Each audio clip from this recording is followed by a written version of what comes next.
Hello everyone, a very warm welcome to BWUGC Net. Welcome to our session.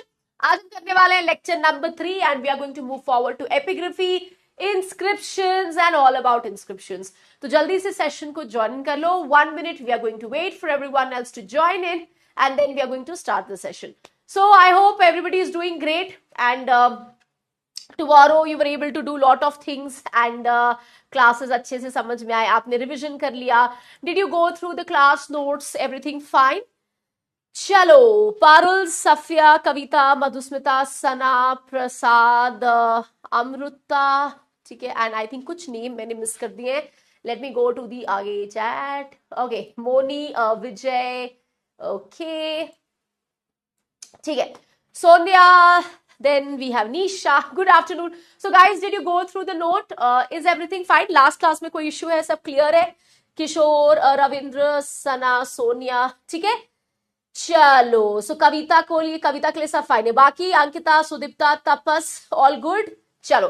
So yesterday someone was finding the class little bit मुश्किल. So did you go through the notes? थोड़ा बहुत कुछ idea लगा? चलो. आज चलने वाले और भी इंटरेस्टिंग क्लास में. अब धीरे धीरे एंशिएंट इंडिया पेस पकड़ने वाला है. आज हम करने वाले एवरीथिंग अबाउट इंस्क्रिप्शन, शिलालेख, एपिग्राफी. बहुत ही इंटरेस्टिंग सी क्लास होने वाली है. आई विल टेल यू इसको कैसे लर्न करना है. थोड़ा सा स्मार्ट स्ट्रैटेजी हमें यहाँ पे रखना है. We will study the basics of inscription. Obviously एक दिन में पूरा एंशिएंट इंडिया का इंस्क्रिप्शन नहीं हो सकता है. डायनेस्टी वाइज हम आगे भी करेंगे. आज हम थोड़ा सा बेसिक्स कवर अप करेंगे जो आपको एलिमिनेशन, इनडायरेक्ट और डायरेक्ट क्वेश्चंस में मदद करेगा. ठीक है, चलो, सुपर फाइन. ओके, रीआरपी. चलो, ठीक है. So in the last class everybody हमने क्या क्या किया था? Type of archaeology. तो हमने क्या पढ़ा था इन द लास्ट क्लास? हमने पढ़ा था आर्कियोलॉजी क्या होता है, पुरातत्व क्या होता है. एक बार फटाफट से रिवाइज भी कर लेंगे. ठीक है. देन हमने किया था डेटिंग मेथड. हमने किया था आर्कियोलॉजिकल एविडेंस को इंटरप्रेट करना and social construct. In today's class हम बहुत सारी चीजें पढ़ने वाले हैं related to inscriptions. We will study जो लिपि होती है, स्क्रिप्ट होते हैं, इनका एवोल्यूशन कैसे होता है. ठीक है. देखो, कभी कभी क्या होता है ना, पेपर में कोई रैंडम इंस्क्रिप्शन आ जाता है, उसके बारे में 5 लाइन आ जाती है. देखो, हर इंस्क्रिप्शन आप पढ़ के भी जाओगे तो कुछ ना कुछ ऐसे इंस्क्रिप्शंस होंगे जो कहीं ना कहीं शायद छूट जाएंगे. बिकॉज एंशिएंट इंडिया में ऐसा नहीं ना सिर्फ 100 इंस्क्रिप्शंस है जो हम पढ़ के जा रहे थे. There is much more. तो देखो, कभी कभी क्या होता है ना, थोड़ा सा हमें एक फेंट आइडिया रखना होता है कि जैसे मान लो मैंने आपको बोला ना कि ये इंस्क्रिप्शन 6th सेंचुरी की है, इसमें ना ये लिपि है, ये स्क्रिप्ट है, ये भाषा है. तो थोड़ा सा हमें एक आइडिया होना चाहिए कि अगर मान लो कोई इंस्क्रिप्शन 12th सेंचुरी की है, 13th सेंचुरी की है, 7th सेंचुरी की है, तो टेंटेटिवली उस समय तक कौन सी लिपि, कौन सी भाषा उस इंस्क्रिप्शन में हो सकती है. ये सब आपका एक बेस डेवलप करेगा कि कल को कुछ ऐसा इंस्क्रिप्शन आ गया which you don't know, but थोड़ा सा इन चीजों के बल पे आप एलिमिनेशन करके आंसर्स तक पहुंच सकते हो. तो पहले तो हम ये देखेंगे, फिर हम ये देखेंगे कि इंस्क्रिप्शन को डेट कैसे करते हैं, एराज का क्या सीन है. ठीक है. देन डेट्स का कन्वर्जन, कितने तरीके के शिलालेख होते हैं, कितने तरीके के इंस्क्रिप्शंस होते हैं, इंस्क्रिप्शंस का क्या तरीका है, इंस्क्रिप्शंस हमें हिस्ट्री कैसे बताते हैं. ये सारी बेसिक फंडामेंटल्स आज की क्लास में हम कवर करेंगे. ठीक है. So in the last class हमने क्या किया था? अब 5 मिनट में लास्ट क्लास को रिवाइज करते हैं. लाइक आई सेड, चलो जल्दी से थोड़ा वार्म अप कर लेते हैं. हमने क्या पढ़ा था? Artifact. What is an artifact? In the last class हमने पढ़ा था आर्कियोलॉजिकल मेथड्स, है ना, कि कोई भी चीज मिली तो किस मेथड से हम उस चीज के लिए हिस्ट्री कंस्ट्रक्ट करेंगे. आर्टिफैक्ट क्या होता है? जल्दी से कौन बताएगा? थोड़ा सा वार्म अप करते हैं. ठीक है. एनीथिंग जो कि ह्यूमन हाथ से बना है और it is altered by human hand, it is an artifact. ठीक है. फिर हमने क्या किया था? हमने पढ़ा था आर्कियोलॉजी क्या होती है. तो क्या होती है पुरातत्व, क्या होती है आर्कियोलॉजी एवरीबॉडी? टेक्निकली जो भी मटेरियल रिमेन्स हमें पास्ट के मिले, हम उससे एक हिस्ट्री कंस्ट्रक्ट करने की कोशिश करते हैं, है ना. रिमेन बड़ा हो सकता है, छोटा हो सकता है, डजंट मैटर. ठीक है. फिर हमने क्या पढ़ा था? हमने पढ़ा था इंडस्ट्री क्या होती है ना, असेंबलेज क्या होता है एंड कल्चर क्या होता है. यहां तक तो कोई इश्यू नहीं था. ठीक है. फिर हमने क्या पढ़ा था? फिर हमने अलग अलग टाइप ऑफ स्टडीज पढ़े थे. ठीक है, कि एथनो आर्कियोलॉजी क्या होती है. क्या होती है एथनो आर्कियोलॉजी? अगर हम लिविंग कम्युनिटीज, उन्होंने कैसे इवॉल्व किया, ये पढ़ते हैं ना. हमने पढ़ा एनवायरमेंटल आर्कियोलॉजी क्या होती है, जब हम ये पढ़ते हैं कि जनरली हिस्ट्री में कम्युनिटीज ने एनवायरमेंट को कैसे अडेप्ट किया, है ना. जब हम ऐसे स्पेशलाइज स्टडीज करते हैं तो आपको समझ नहीं आया था, क्योंकि ये टर्म्स थोड़े आपको मुश्किल लग सकते हैं, आपने पहली बार पढ़ा होगा. ठीक है. फिर हमने पढ़ा था पैलिएंटोलॉजी कि जब कि कोई डेड ऑर्गेनिजम्स हो गए, किसी ऑर्गेनिज्म की मृत्यु हो गई, हम उससे पढ़ने की कोशिश कर रहे हैं, वो हमें हिस्ट्री कैसे बता रहे हैं ना। फिर हमने सैल्वेज आर्कियोलॉजी किया कि जब किसी साइट पे खतरा है और हम ना स्टडी करके उस साइट को बचाने की कोशिश करते हैं, तो हमने ये सारे टर्म्स देखे, ठीक है। फिर हमने डेटिंग टेक्निक देखा, विच इज एब्सोल्यूट डेटिंग। क्या होती है? ये वो टेक्निक्स होते हैं जो कहीं ना कहीं आपको एक प्रॉपर डेट, ऑब्वियसली एब्सोल्यूट मतलब ये नहीं होता कि एग्जैक्टली वही डेट, बट मोर और लेस एक एब्सोल्यूट फिगर दे देते हैं। रिलेटिव डेटिंग क्या होती है? लाइक आई सेड, जैसे आपको परसेंटाइल सिस्टम में नंबर आते हैं जो आपको ये बता सकते कि इससे थोड़ा ज्यादा आगे हो, इससे थोड़ा पीछे हो, एक कंपेरेटिव एनालिसिस देती है, एग्जैक्ट डेटिंग नहीं देती, ठीक है। फिर हमने पूरा का पूरा डेटिंग मेथड किया था, है ना, कि फ्लोरीन डेटिंग क्या होती है, पोटेशियम आर्गन क्या होता है। लाइक आई सेड, आपको रट्टा नहीं मारना है, दो दो लाइन मैंने आपको दिया था कि एक आइडिया रखना बेसिक्स का, ठीक है। C14 डेटिंग क्या होता है, ठीक है, ये सारे हमने लिस्ट पढ़ी थी। I gave you the box, जो आपको बहुत इंपॉर्टेंट है लर्न करना, ये हमने किया, ठीक है। फिर हमने क्या किया? हमने केस स्टडी देखा कि कैसे पॉटरी ट्रेडिशन को पढ़ के हम सोसाइटी में क्या चेंज हो रहा है, क्या कंटिन्यूटी हो रहा है, ये पता कर सकते हैं, ठीक है भाई। ये भी हमने बहुत अच्छी तरीके से देखा। इन द लास्ट हमने पोस्ट पोटेंशियल स्कूल किया। ये स्कूल क्या करती है? ये स्कूल ट्रेडिशनल चीजों को क्वेश्चन करती है कि हम कहें कि भाई ये आर्कियोलॉजिकल एविडेंस सिर्फ यही बता रहा है, इन चीजों को ये स्कूल क्वेश्चन करती है ना, एक ऑब्जेक्टिव हिस्ट्री को क्वेश्चन करती है, ठीक है। तो ये भी हमने कंप्लीट किया था। और लास्ट में हमने क्या देखा था कि पुरातत्व सोर्स, आर्कियोलॉजिकल सोर्सेस हिस्ट्री पढ़ने में कैसे मदद करते हैं ना। तो वी सॉ कि प्री हिस्ट्री के बारे में इंफॉर्मेशन देते हैं, डेली लाइफ के बारे में बताते हैं, पॉलिटिकल, ट्रेड, सब कुछ पता चलता है, ठीक है। तो ये हमने लास्ट क्लास खत्म किया था। I hope this is clear. याद रखना, एक क्वेश्चन हमें यहां से आ सकता है, वो भी गारंटीड नहीं है, नहीं भी आ सकता है 10 इयर्स में, बट हाँ little bit set TGT PGT में समहाउ ये टॉपिक थोड़ा ट्रेंड अप करने लगा है। तो हमें क्या है, हमें तो दो बेसिक बॉक्सेस लर्न करने जो हम लर्न करके जाएंगे, ठीक है ना मूविंग टू आज का टॉपिक। अब देखो, लाइक आई सेड, आज के टॉपिक में हम लोग करने वाले हैं इंस्क्रिप्शंस, शिलालेख, ठीक है। अब अगर हम ये देखें कि देखो ये टॉपिक पेपर में कैसे आती है, तो अगर आप 10 इयर्स पेपर देखोगे तो इंस्क्रिप्शन से 5 लाइन का स्टेटमेंट क्वेश्चन आया है, इंस्क्रिप्शन से क्रोनोलॉजी क्वेश्चन भी आया है, इंस्क्रिप्शन और रूरल के नाम पे मैच द फॉलोइंग भी आया है। बट रिमेंबर, हम लोग अब इंस्क्रिप्शंस का बेसिक सेटअप करने वाले हैं before we go to other inscriptions. तो आज के क्लास में हम इसका बेसिक्स पढ़ेंगे। अब याद रखना, ये आपको डायरेक्ट क्वेश्चन सॉल्व करने में तो डेफिनेटली मदद करेगा, but we have to make sure कि हम इनडायरेक्ट क्वेश्चंस के लिए थोड़ा अपना बेस डेवलप करें। See guys, paper comes difficult. अगर बहुत इजी पेपर आता है, जैसे इस बार जून का पेपर एक्चुअली इजी था, तब तो एनी डे आप पेपर क्लियर कर लोगे। बट हम लोग को सिर्फ जून के प्रिपरेशन को देख के, पेपर को देख के प्रिपरेशन का लेवल लो नहीं करना है। You have to do a preparation which is very good, क्योंकि हो सकता है कि दिसंबर में पेपर टफ आए, पेपर लीक आउट हो चुका है, लेट्स सी कि सेकंड पेपर कैसा आता है, it can again go back to the same pattern जहां पे पेपर थोड़ा कॉम्प्लिकेटेड आता है। बहुत मुश्किल नहीं आएगा, बट प्रिपरेशन हमें थोड़ा सा एलिवेट करना है कि हम मॉडरेट डिफिकल्ट लेवल को करें। तो जब आप आज ये क्लास करो ना, तब ये मत देखना कि मेरे को इस लाइन से डायरेक्ट क्या आएगा, मे बी आपको डायरेक्ट क्वेश्चन आए, but there is certain amount of information जो आपके पास होना चाहिए ताकि आप इनडायरेक्ट क्वेश्चंस को एलिमिनेट करो, ठीक है। तो यहां से रिमेंबर, किसी भी तरीके के क्वेश्चंस आ सकते हैं, असर्शन रीजनिंग हो गया, स्टेटमेंट बेस्ड हो गया, मैच द फॉलोइंग हो गया, क्रोनोलॉजिकल हो गया, और आपको ना बहुत मजा आने वाला है इस टॉपिक पे।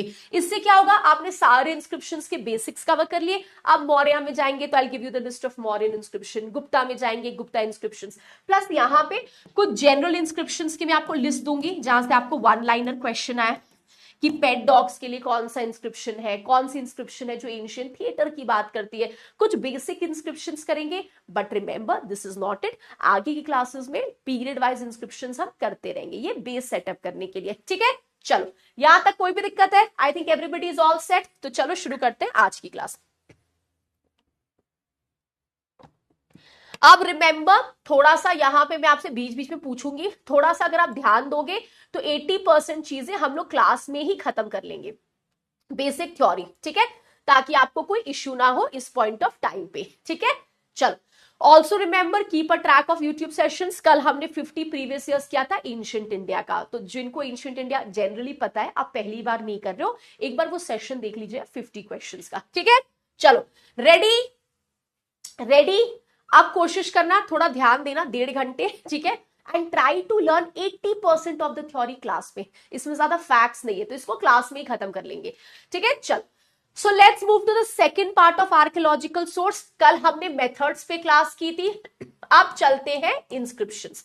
तो जब हम पुरातत्व सोर्स की बात करते हैं, आर्कियोलॉजिकल सोर्स की बात करते हैं, तो हमारे पास 3 बेसिक जंक्चर्स हैं। सबसे पहले इंस्क्रिप्शन, शिलालेख, सेकंड हो गए सिक्के जो हम कल की क्लास में करने वाले हैं, एंड बाकी हो गया हर वो मटेरियल रिमेन, जैसे मूर्ति मिल गई, कोई पॉटरी मिल गया, कोई मिट्टी का टुकड़ा मिल गया, कोई महल का कुछ एक हमें दीवार का कोई टुकड़ा मिल गया, ठीक है, कोई रथ का हमें टुकड़ा मिल गया। सो ये सब मिसलेनियस थर्ड सेक्शन में आते हैं। आज हम ये करेंगे, कल हम ये करेंगे, एंड पॉटरी एंड बाकी छोटे मोटे एविडेंस तो चलते रहेंगे जैसे हम एंशिएंट को आगे बढ़ाएंगे, ठीक है। चल, अब इंस्क्रिप्शन क्या होता है everybody? What is N inscription? आप सबको पता है, ठीक है। तो this is basically inscription. Inscription is, शिलालेख इज एनी राइटिंग, ठीक है, जो किसी चीज पे एनग्रेव की गई है, कोई भी चीज जो किसी चीज पे लिखी गई है। अब वो कुछ भी हो सकता है, वो एक पिलर हो सकता है, ठीक है, जैसे मौर्यन टाइम्स में आप देखोगे पिलर्स में लिखा गया है, it can be a pillar. हो सकता है यहाँ पे मैंने मूर्ति बनाई है और इस पत्थर की मूर्ति के मार्जिन में आप देख रहे हो यहाँ पे मैंने चीजें लिखी है, ठीक है, और इस तरह की मैंने किसी दीवार पे देखा कि ऐसी चीजें लिखी हुई है, या आपने किसी गुफा केव में देखा चीजें लिखी है। तो व्हाट इज एन इंस्क्रिप्शन? शिलालेख इज एनीथिंग, एनी राइटिंग जो किसी चीज में एनग्रेव है, जो किसी चीज में लिखी गई है, ठीक है। एपिग्राफी क्या होता है? एपिग्राफी का मतलब होता है इसको डिसाइफर करना। जैसे एज इतिहासकार हमने देखा कि भाई ये रॉक है या ये पिलर है मौर्यन पीरियड का, और इस पिलर में ये लिखा हुआ है, ठीक है। नाउ एपिग्राफी मींस जब हम लोग कोई इंस्क्रिप्शन को देखते हैं और उसका टेक्स्ट को डिसाइफर करते हैं, मतलब शिलालेख के पहले तो टेक्स्ट को समझते हैं। डिसाइफर करना क्या होता है? पता करना कि लिखा क्या हुआ है, क्योंकि देखो सारी चीजें हमें समझ में नहीं आती है। हड़प्पन स्क्रिप्ट्स अभी भी अनडिसाइफर्ड है, हमें नहीं पता वो कैसे लिखा गया है। अभी तक हम पढ़ने की कोशिश कर रहे हैं कि उन्होंने किस तरीके से चीजों को लिखा है। तो एपिग्राफी का मतलब होता है, पुरालेख शास्त्र का मतलब होता है पहले तो जो लिखा है उसको समझो। फर्स्ट स्टेप, जब हमें समझ आ गया कि इसमें क्या लिखा है तो एनालाइज करो इंफॉर्मेशन को कि जो लिखा है वो हमें हिस्ट्री के बारे में क्या बता रहा है। तो एपिग्राफी या पुरालेख शास्त्र इज द प्रोसेस जहां पे सबसे पहले हम डिसाइफर करते हैं, जो भी लिखा है उसको पढ़ने की कोशिश करते हैं। जैसे मान लो हमने ये मौर्यन पिलर देखा, हमने डिसाइफर किया कि इसमें लिखा है, जैसे कल मैंने आपको एक एग्जाम्पल दिया था, जैसे इसमें लिखा है कि ब्राह्मण्स के साथ अच्छे से पेश आओ, स्लेव्स दास लोगों के साथ अच्छे से पेश आओ। तो पहले हमने डिसाइफर किया, हमने समझने की कोशिश की कि इसमें लिखा क्या हुआ है। सेकंड हमने इसको एनालाइज किया, क्योंकि लिखा तो हो गया बट उससे हिस्ट्री कैसे पता चलेगा। तो हम लोगों ने दिमाग लगाया कि ऐसा क्यों लिखा होगा इस पिलर में। तो वी रियलाइज्ड कि मे बी, क्योंकि देखो मौर्यन पीरियड में यू विल सी आजीविक्स, इन सब की पावर पोजीशन आगे बढ़ रहा था, बुद्धिज्म आगे बढ़ रहा था, कहीं ना कहीं धम्मा डॉक्ट्रिन, हर वो चीज जो ब्राह्मण्स कहते हैं उसके अगेंस्ट कहती है। तो एक सोशल टेंशन हो सकता है सोसाइटी में। तो हम क्या कर रहे हैं, हम उसको एनालाइज कर रहे हैं कि जो इंफॉर्मेशन हमें मिला, अब आप उसको क्या कर रहे हो, उसमें से कुछ विश्लेषण करने की कोशिश कर रहे हो कि वो हमें हिस्ट्री कैसे बताए। तो इसको कहते हैं एपिग्राफी, ठीक है। इंस्क्रिप्शन इज, शिलालेख इज वह लेखन जो किसी चीज पे लिखा गया, पिलर हो सकता है, कोई मूर्ति हो गया, दीवार हो गया, केव हो गया, कुछ भी। एपिग्राफी और पुरालेख शास्त्र इज जब आप वो लिखी हुई चीजों को समझो और उसको एनालाइज करो कि वो क्या हमें नई हिस्ट्री के बारे में बता रहा है, ठीक है। It also includes palaeography. अब आप ये शब्द छोड़ नहीं सकते क्योंकि लास्ट 2 अटेम्प्ट्स में अगर आप देखोगे तो आपको 1 लाइनर क्वेश्चन यहां से आया, आपको मेट्रोलॉजी पे क्वेश्चन आया था, आपको ये भी आ सकता है। पेलियोग्राफी क्या होती है? पेलियोग्राफी क्या होती है? जब हम लोग एंशिएंट राइटिंग को पढ़ते हैं, जो भी एंशिएंट राइटिंग हमें मिला उसको हम पढ़ने की कोशिश कर रहे हैं, इट इज कॉल्ड पेलियोग्राफी, ठीक है। तो ये बेसिक टर्म्स है जो आपको याद रखने, बहुत मुश्किल नहीं है। अब यहां से आपको थोड़ा स्मार्ट प्रिपरेशन करनी है। अब हम लोग चलेंगे ना बेसिक क्रोनोलॉजी में, ठीक है। सबसे पहले देखो, आप थोड़ा सा क्रोनोलॉजी से एंशिएंट हिस्ट्री को समझते हैं। जो ओल्डेस्ट शिलालेख हमें मिली, ठीक है, हमारे इंडियन सब कॉन्टिनेंट में जो सबसे ओल्डेस्ट शिलालेख हमें मिला, ये हड़प्पन स्क्रिप्ट है, ठीक है, जो हड़प्पन लिपि है। अब आपको स्क्रिप्ट और लिपि, everybody do you know the difference between script and language? लिपि और भाषा क्या होती है, इसका बेसिक डिफरेंस आपको पता है ना? What is script and what is language?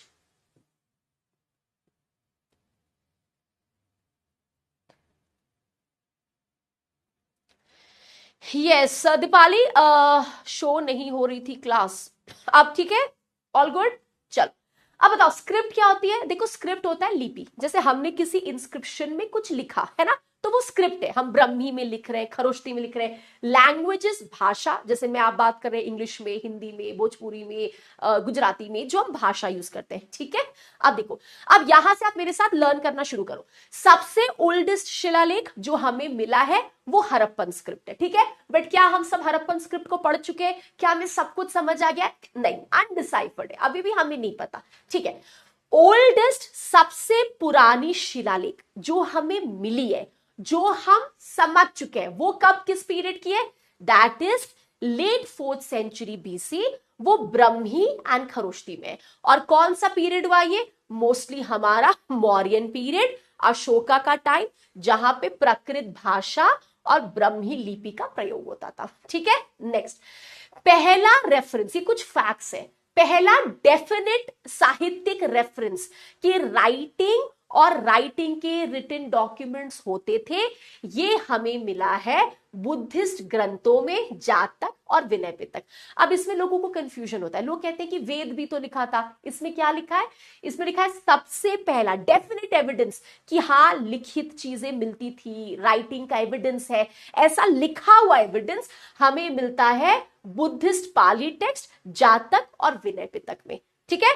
Then अब यहां तक रुको, ठीक है। अब जब आप पीडीएफ पढ़ोगे ना, यहां पे एक ब्रेक लो, क्योंकि ये थोड़ा सा मुश्किल पीडीएफ है, तो अब आप मेरे साथ रिवाइज करो, ठीक है। So what is inscription everybody?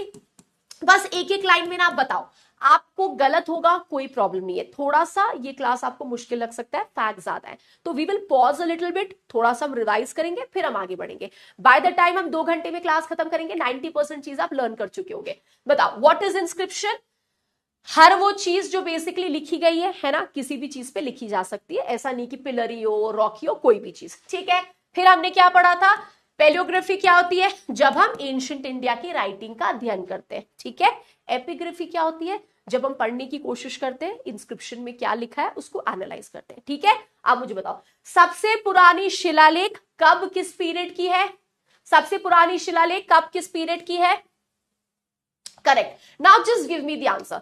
सबसे पुरानी शिलालेख जो हमें मिली है वो किस पीरियड की है? बताओ। करेक्ट।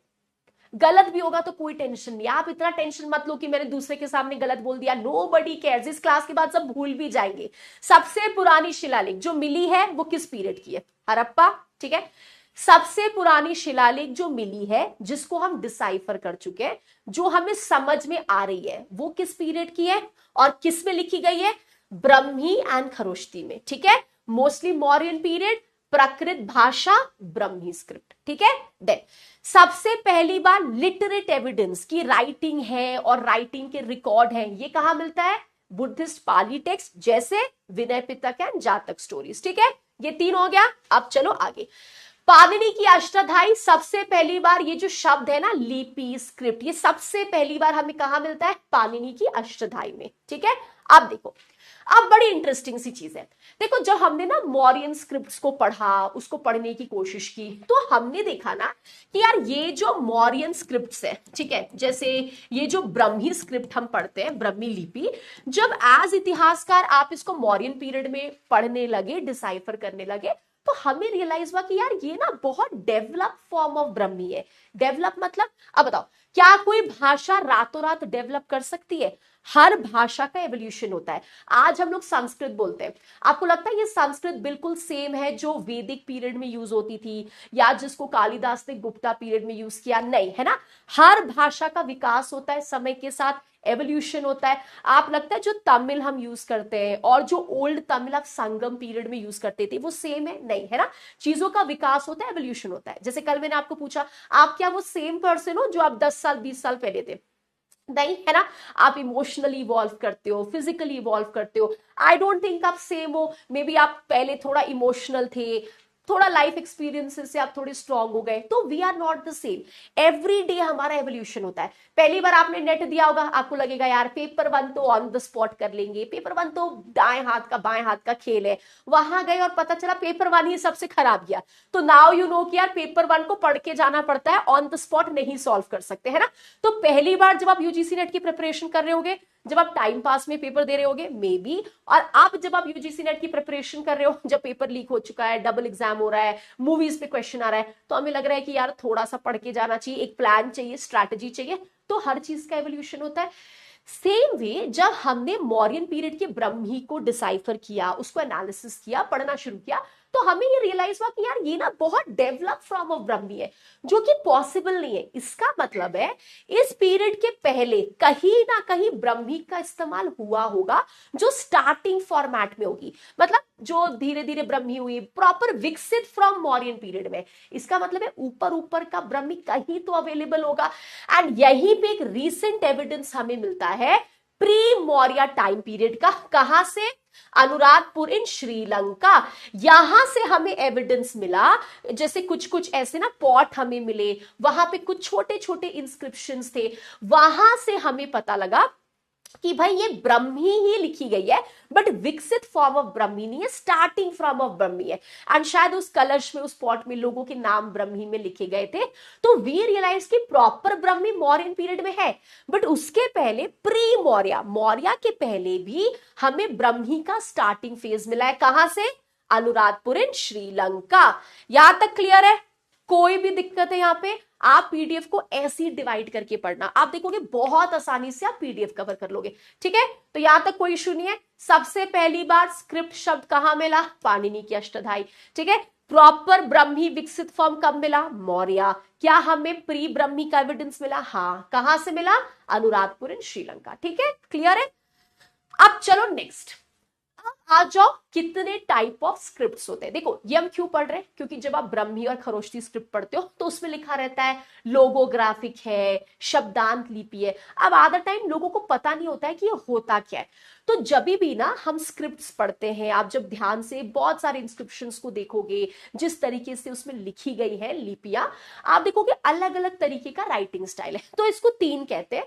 एक होता है लोगोग्राफिक, एक होता है सिलिबिक, एक होता है वर्णमाला लिपि, मतलब अल्फाबेटिकल। अब इसका मतलब क्या होता है? देखो, लोगोग्राफिक स्क्रिप्ट का मतलब होता है जब हम किसी शब्द के लिए एक सिंबल या लोगो का प्रयोग करें। जैसे अभी मैं आपको ऑडी बोलूं तो आपको पता है उस गाड़ी का क्या सिंबल है। मैं आपको एडिडास बोलूं तो आपको पता है एडिडास का क्या सिंबल है। मैं आपको टाटा बोलूं तो आप लोगो देख के समझ जाओगे ना कि ये टाटा ब्रांड की कंपनी है। ठीक है, मैं आपको हुंडई बोलूं तो आप समझ जाओगे कि अच्छा इस कंपनी का ये लोगो है। मैं आपको नाइकी बोलूं, प्यूमा बोलूं तो आप समझ जाओगे ना, लोगो देख के आप समझ जाओगे कौन सी कंपनी है। तो सिंबल देख के आप समझ जाओगे कि हम किस शब्द की बात कर रहे हैं। तो ये एग्जाम्पल के लिए मैंने फोटो डाला है। जैसे हमने ऐसे सिंबल देखे, ठीक है, तो हम समझ गए कि अच्छा भाई इस सिंबल का मतलब वेपन है, इस सिंबल का मतलब स्टूडेंट है, इस सिंबल का मतलब टीचर है। तो लोगो का मतलब होता है, जिसे नाम से ही पता लग रहा है कि किसी शब्द के लिए हमने एक लोगो का प्रयोग किया। जैसे फॉर एग्जाम्पल मैंने ऐसा लोगो बनाया तो आप समझ जाओगे कि अच्छा हम लोग ना मैन बना रहे हैं, एक मनुष्य बना रहे हैं। ठीक है, मैंने ऐसा लोगो बनाया, ठीक है, वैसे तो ड्रॉइंग खराब है आपकी, मैंने मान लो ऐसा लोगो बनाया, ठीक है, तो आप समझ जाओगे कि अम्ब्रेला है। तो ये लोगों को देख के हम समझ गए कि छाता और अम्ब्रेला की हम बात कर रहे हैं। तो सबसे पहले राइटिंग स्टाइल इज लोगोग्राफिक, जहां पे शब्द के लिए हम लोगों का इस्तेमाल करते हैं। उस लोगों को देख के आप समझ जाओगे अच्छा इस इंस्क्रिप्शन में ये इसका मतलब है उपकरण, इसका मतलब है रिपोर्टर, इसका मतलब है ओशन। ठीक है, तो लोगों से हम समझ गए क्या लिखा है। दूसरा स्क्रिप्ट होता है सिलेबिक स्क्रिप्ट, मतलब शब्दांत लिपि। अब सिलेबिक स्क्रिप्ट देखो क्या होता है। जैसे मैं आपको एग्जांपल देती हूँ, जैसे मान लो ना हम कोई शब्द बोलते हैं, जैसे विंडो, विंडो खिड़की, तो खिड़की को हम क्या कहते हैं? विंडो। ठीक है, अब अगर हम इस शब्द को ब्रेक करें तो विंडो कहते हैं ना, विंडो। तो विन के लिए हमने कोई एक लोगो कर दिया और डो के लिए हमने कोई, तो सिलेबल जो हम बोल रहे हैं ना उसके लिए हमने एक लोगो डालना शुरू किया। जैसे मान लो बनाना, केला को हम कहते हैं ना बनाना, तो बनाना कैसे हुआ? बार बार टूट रहा है ना ये शब्द, बनाना। तो लोगो में क्या होता था? हमने पूरे बनाना के लिए कोई एक लोगो बना दिया। अब सिलेबल में क्या हो रहा है? एक एक सिलेबल जो हम बोल रहे हैं उसके लिए हमने स्पेसिफिकली ये बनाना शुरू किया। जैसे ब के लिए हमने अलग बनाया, ना के लिए अलग, ना के लिए अलग। ऐसी कोई शब्द बोलो जो बड़ी शब्द है बट जिसको बोलते वक्त ना 2-3 बार वो शब्द टूटती है। तो हर शब्द जो टूट रही है, हर जो सिलेबल है, उसके लिए हम ऐसा कोई लोगो का प्रयोग करते हैं। जैसे इंसेक्ट, इंसेक्ट, इनसेक्ट, तो हमने शब्द को तोड़ा तो इन के लिए एक मॉडल आ गया, सेक्ट के लिए एक मॉडल आ गया। इसको कहते हैं सिलेबिक, शब्दांत लिपि, ठीक है, जहां पे हर एक सिलेबल, हर एक शब्दांत के लिए हम एक लोगो का प्रयोग करते हैं। तो जैसे मान लो आपने ये देखा तो आप समझोगे कि अच्छा इसका मतलब विन है, ये देखा अच्छा इसका मतलब डो है। तो पहले क्या होता था, लोगोग्राफिक में हमने एक लोगो बनाया, उस लोगो से पूरा शब्द हमें समझ आ गया। यहां पे क्या हो रहा है, हम एक शब्द को 4 पार्ट्स में तोड़ रहे हैं, हर पार्ट में जो टूट रहा है उसके लिए एक सिंबल है, ठीक है। Then then is alphabetical script, जो एक फोनेटिक साउंड के लिए यूज किया गया है, जो एक ध्वनात्मक ध्वनि के लिए यूज की गई। जैसे जैसे मैं आपको बोलूं क, ख, घ, तो हम लोग एक साउंड के लिए, एक फोनेटिक साउंड के लिए एक सिंबल का इस्तेमाल करते हैं, ठीक है। तो ये ना आपसे कोई पूछेगा नहीं, जस्ट एक आइडिया रखना, क्योंकि ब्रह्मी खरोष्टी में हम पढ़ते हैं कि अल्फाबेटिकल है, सिलेबल है, ठीक है। तो ये 3 तरीके से स्क्रिप्ट्स होते हैं। अब ब्रह्मी खरोष्टी क्या है, वो सिलिबिक है, शब्दांत भी है और वर्णमाला वाली लिपि भी। तभी हम इसको पढ़े। लोगो क्या होता है, जब हमने एक लोगो से पता कर लिया कि ये शब्द का ये लोगो है। जैसे आपने जूता देखा, आपने बोला ये तो नाइकी का जूता है, तो क्या देखा, लोगो देख के समझ गए, ठीक है। सिलिबिक शब्दांत लिपि क्या हुई, हम कोई शब्द को प्रोनाउंस कर रहे हैं, उसका अलग अलग सेक्शन टूट रहा है, हर टूटा वाला सेक्शन के लिए एक अलग लोगो या अलग सिंबल दे रहे हैं, तो शब्दांत हो गया। अल्फाबेटिकल मतलब किसी साउंड के लिए, जैसे एग्जाम्पल के लिए क, ख, तो ऐसे ख, क के लिए हमने कोई यहां पे सिंबल बना दिया। तो ब्रह्मी एंड खरोष्टी जो है ना, वो दोनों है, सेमी सिलिबिक भी है और सेमी अल्फाबेटिकल भी। अब आपको एग्जाम में कोई नहीं पूछेगा ये क्या है, बट एक आइडिया रखना, क्योंकि बार बार अगर ये शब्द पढ़ते हैं तो आपको पता होना चाहिए कि इसका मतलब क्या है। तो जब आप ब्रह्मी खरोष्टी देखोगे तो आधे में यू विल सी एक सिलिबिक शब्दांत लिपि का भी प्रयोग हुआ है, एंड कहीं ना कहीं आप देखोगे वर्णमाला लिपि का भी प्रयोग है। इसको मिक्स करके ये पूरी की पूरी जो स्क्रिप्ट है ये स्पेशली बनती है, ठीक है। अब आ जाओ खरोष्टी स्क्रिप्ट, ये आपको याद करनी है, काफी इंपॉर्टेंट है, नेट के साथ साथ बाकी एग्जाम्स में भी आती है। कौन से एरिया में हमें मिलती है ये, नॉर्थ वेस्ट, जैसे इंदस नदी हो गया, ठीक है, काबुल, स्वात, गंधार वाला एरिया हो गया, यहां पे स्पेशली हमें खरोष्टी भाषा के स्क्रिप्ट के एविडेंसेस मिलते हैं। Another previous year question, Ashoka की शबासगढ़ी और मनसेरा शिलालेख जो है ये इसी स्क्रिप्ट में लिखी गई है, ठीक है। अब आप मुझे ना एक बात बताओ, अभी मैंने आपको ये बोला कि ये इंडिया का मैप है फॉर एग्जाम्पल, और खरोष्टी स्क्रिप्ट जो है ना ये इंदस नदी और गंधार वाले एरिया पे मिलता है, तो क्या ये इंडिया के किसी और कोने में नहीं मिल सकता है? अगर मैं आपको एक स्टेटमेंट दूं कि खरोष्टी स्क्रिप्ट सिर्फ और सिर्फ north western sector, Gandhar area, Indus वाला एरिया, ठीक है, काबुल रिवर वाला एरिया, यहीं पे मिलता है, तो क्या ये कोई हार्ड एंड फास्ट रूल है कि ये स्क्रिप्ट यही मिलेगी, या हमें इंडिया के किसी कोने में भी मिल सकता है? Generally I will again explain, don't worry, हम लोग जब आगे जाएंगे ना I will again break it here, फिर से रिवाइज करेंगे, फिर आगे बढ़ेंगे, ठीक है।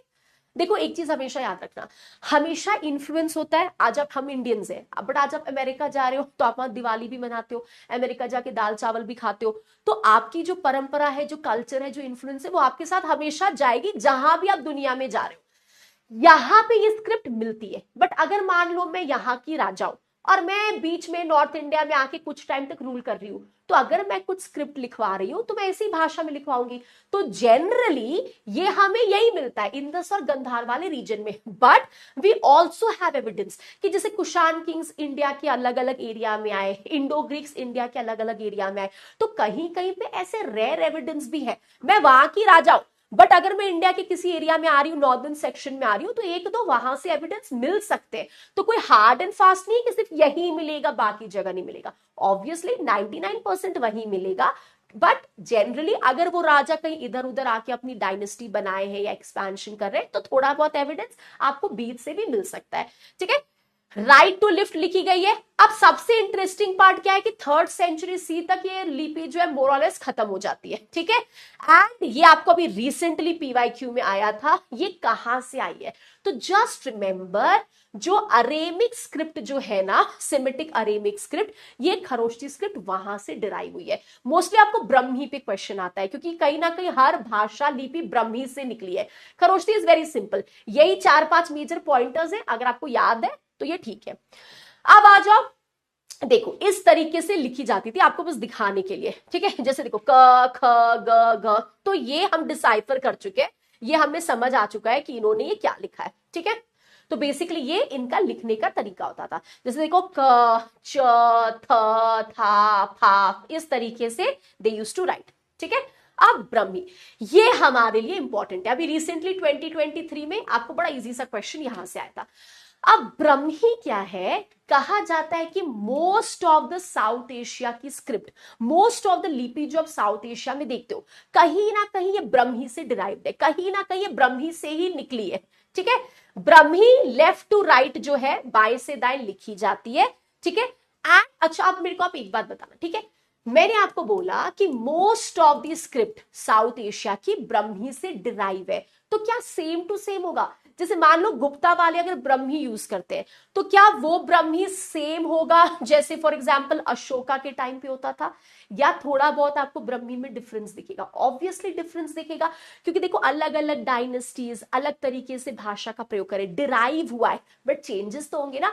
आपके पेरेंट्स, जैसे हमारे मम्मी पापा हैं, तो आप भी पैदा हुए हो, आपके भाई भी पैदा हुए हैं, आप अपनी मम्मी पापा से, है ना, हमारा ओरिजिन वहीं से हुआ है, बट आपके और आपके भाई बहन में डिफरेंस भी है, आपके थोड़े आइडियोलॉजीज अलग होंगे, उनके अलग होंगे, आपकी पसंद अलग होगी, उनकी होगी।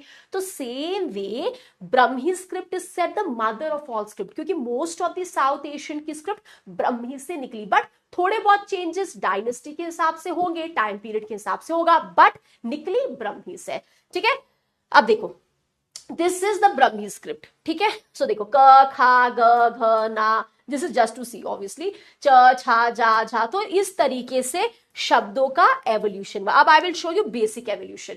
ये देखो क्योंकि ब्रह्मी का डेवलपमेंट हुआ, अलग अलग पीरियड में ब्रह्मी हमने यूज किया, बट थोड़े बहुत चेंजेस तो होंगे, रीजनल लोकल इन्फ्लुएंस आ गया, टाइम पीरियड का इन्फ्लुएंस आ गया। जस्ट फॉर एग्जाम्पल, जैसे देखो का शब्द जो है, इसका सिंबल देखो कैसे चेंज हुआ समय के साथ, है ये ब्रह्मी ही, बट सिंबल्स में चेंज होगा। देखो यहाँ पे ऐसे लाइन हुआ, फिर यहाँ पे ये ऐसे चेंज हो गया, फिर यहाँ पे ये एक्स्ट्रा लाइन आ गई, है ना, फिर यहाँ पे क्या हुआ, ये लाइन जो स्ट्रेट थी वो ऐसे हो गई, है ना, फिर यहाँ पे क्या हुआ, इस तरीके से एक्सट्रीम मात्रा आ गई।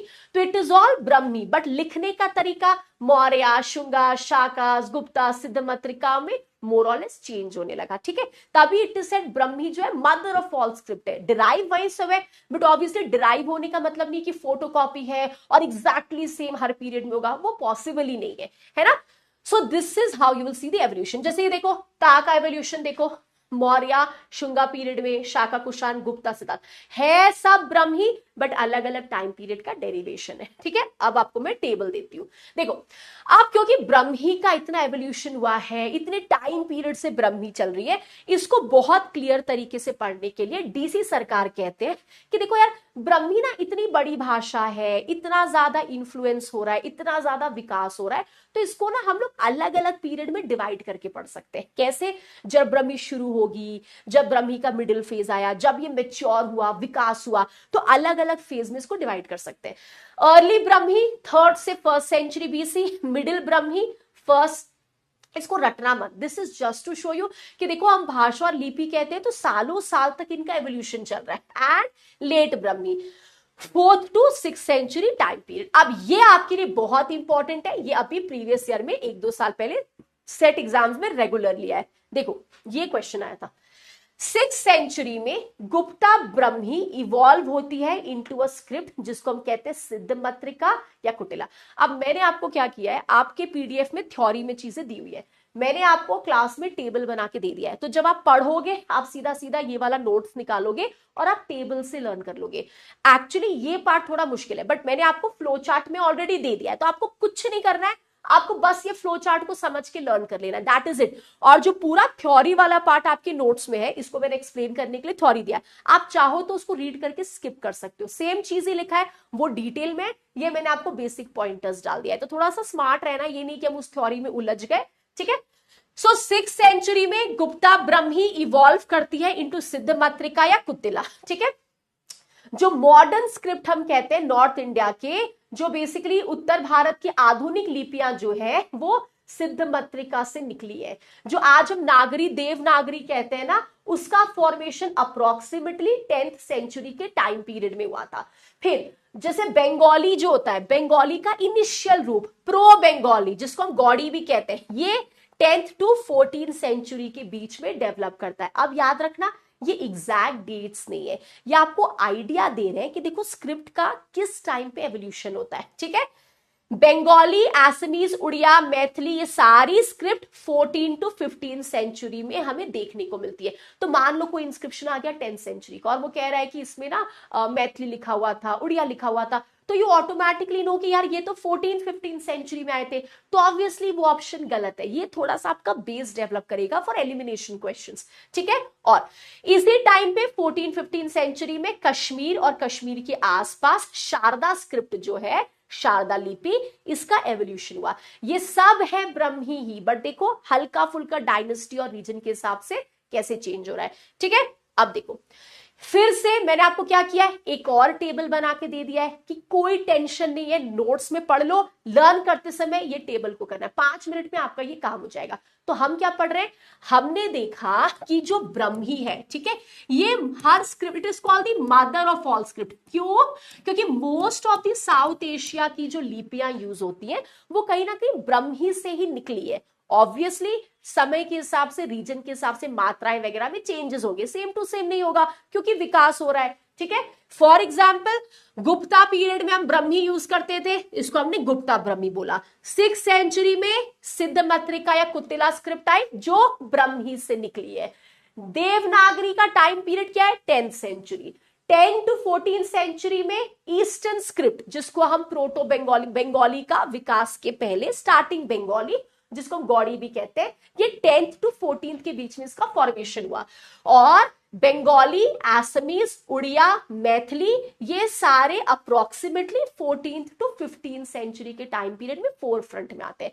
ये अप्रोक्सीमेट टाइम पीरियड है, कुछ एक्सेप्शंस हो सकते हैं, तो आप इतना दिमाग मत लगाना कि क्या इसके पहले नहीं आया था, नहीं, विकास रूप में नहीं आया था, प्रॉपर एवोल्यूशन इसी टाइम पीरियड में हो रहा है। तो हो गया 6th century Siddhamatrika, Devanagari 10th century, proto Bengali Gaudi 10 to 14 and 14 to 15 में बंगाली, असमीज, उड़िया, मैथिली एंड कश्मीर के आसपास के रीजन में शारदा स्क्रिप्ट का एवोल्यूशन हो रहा था। तो ये पूरी आपने क्रोनोलॉजी पढ़ ली, कैसे ब्रह्मी खरोष्ठी स्क्रिप्ट है, कैसे ब्रह्मी से आगे के पीरियड में एवोल्यूशन हुआ, ठीक है। सी अब ये देखो, ये दिखा रहा है कैसे ब्रह्मी के लेटर्स का डेवलपमेंट हुआ आपके अंडरस्टैंडिंग के लिए। देखो 3rd सेंचुरी बीसी में ऐसे लिखा जाता था, ठीक है। 1st सेंचुरी बीसी में ऐसा एवोल्यूशन हुआ। 3rd सेंचुरी बीसी में देखो एक ये शब्द कैसे एवोल्यूशन हो रहा है। आज की हमारी जो पंजाबी, देवनागरी, गुजराती, बंगाली, उड़िया, तेलुगु, कन्नड़, तमिल, मलयालम, सिंहलीस, ये सब वहीं से डिराइव्ड है। बट देखो समय के साथ 3rd century, 6th century, 8th century,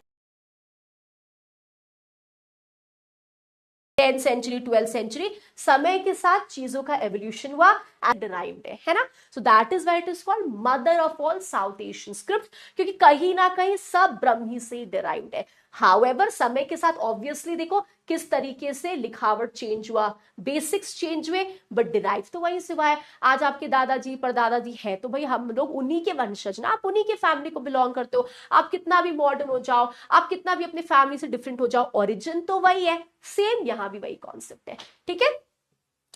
यहां तक कोई भी इश्यू है? Siddhamatrika it is the name of the script. Ankita देखो जैसे कैसे होता है, ब्रह्मी हम लोग स्पेसिफिकली गुप्ता पीरियड में यूज करते थे, जिसको हम गुप्ता ब्रह्मी कहते थे। Approximately 6th to 8th century में वो स्क्रिप्ट जो है वहां से एवोल्यूशन होता है। जैसे देखो मैं आपको कैसे बताऊं, जैसे फॉर एग्जाम्पल जैसे आपकी मदर है, ठीक है, तो हम लोग अपनी मदर से निकले, ठीक है, आपकी मम्मी ने आपको पैदा किया, अब आपका नाम हो गया से अंकिता, ठीक है। तो व्हाट इज इट, आपकी मम्मी ने आपको पैदा किया, योर नेम इज अंकिता। तो ब्रह्मी जो है, ठीक है, गुप्ता पीरियड में, अब ये एवोल्यूशन दिखा रहा है, नाम अलग अलग है कि भाई 6 सेंचुरी में, 6 to 8 सेंचुरी में जो हम ब्रह्मी यूज करते थे उसको क्या कहते थे, हम उसको सिद्धमातृका स्क्रिप्ट कहते थे। That is the name. अलग अलग टाइम पीरियड में कैसे ब्रह्मी चेंज हुआ इनटू सिद्धमातृका 6 सेंचुरी में, ठीक है। It is the name of the script जो ब्रह्मी से डिराइव हुई है। सिद्धमातृका और कुटिला लेट 6 सेंचुरी में हमने एक स्क्रिप्ट यूज करना शुरू किया, वो ब्रह्मी से आई थी, बट हमने उसको ब्रह्मी नहीं बोला, हमने क्या बोला उसको, सिद्धमातृका कुटिला। 10th सेंचुरी देवनागरी स्क्रिप्ट, ये भी ब्रह्मी से आई है, बट हमने इसको ब्रह्मी नहीं बोला, क्या बोला, देवनागरी, क्योंकि हल्के फुल्के चेंजेस हुए।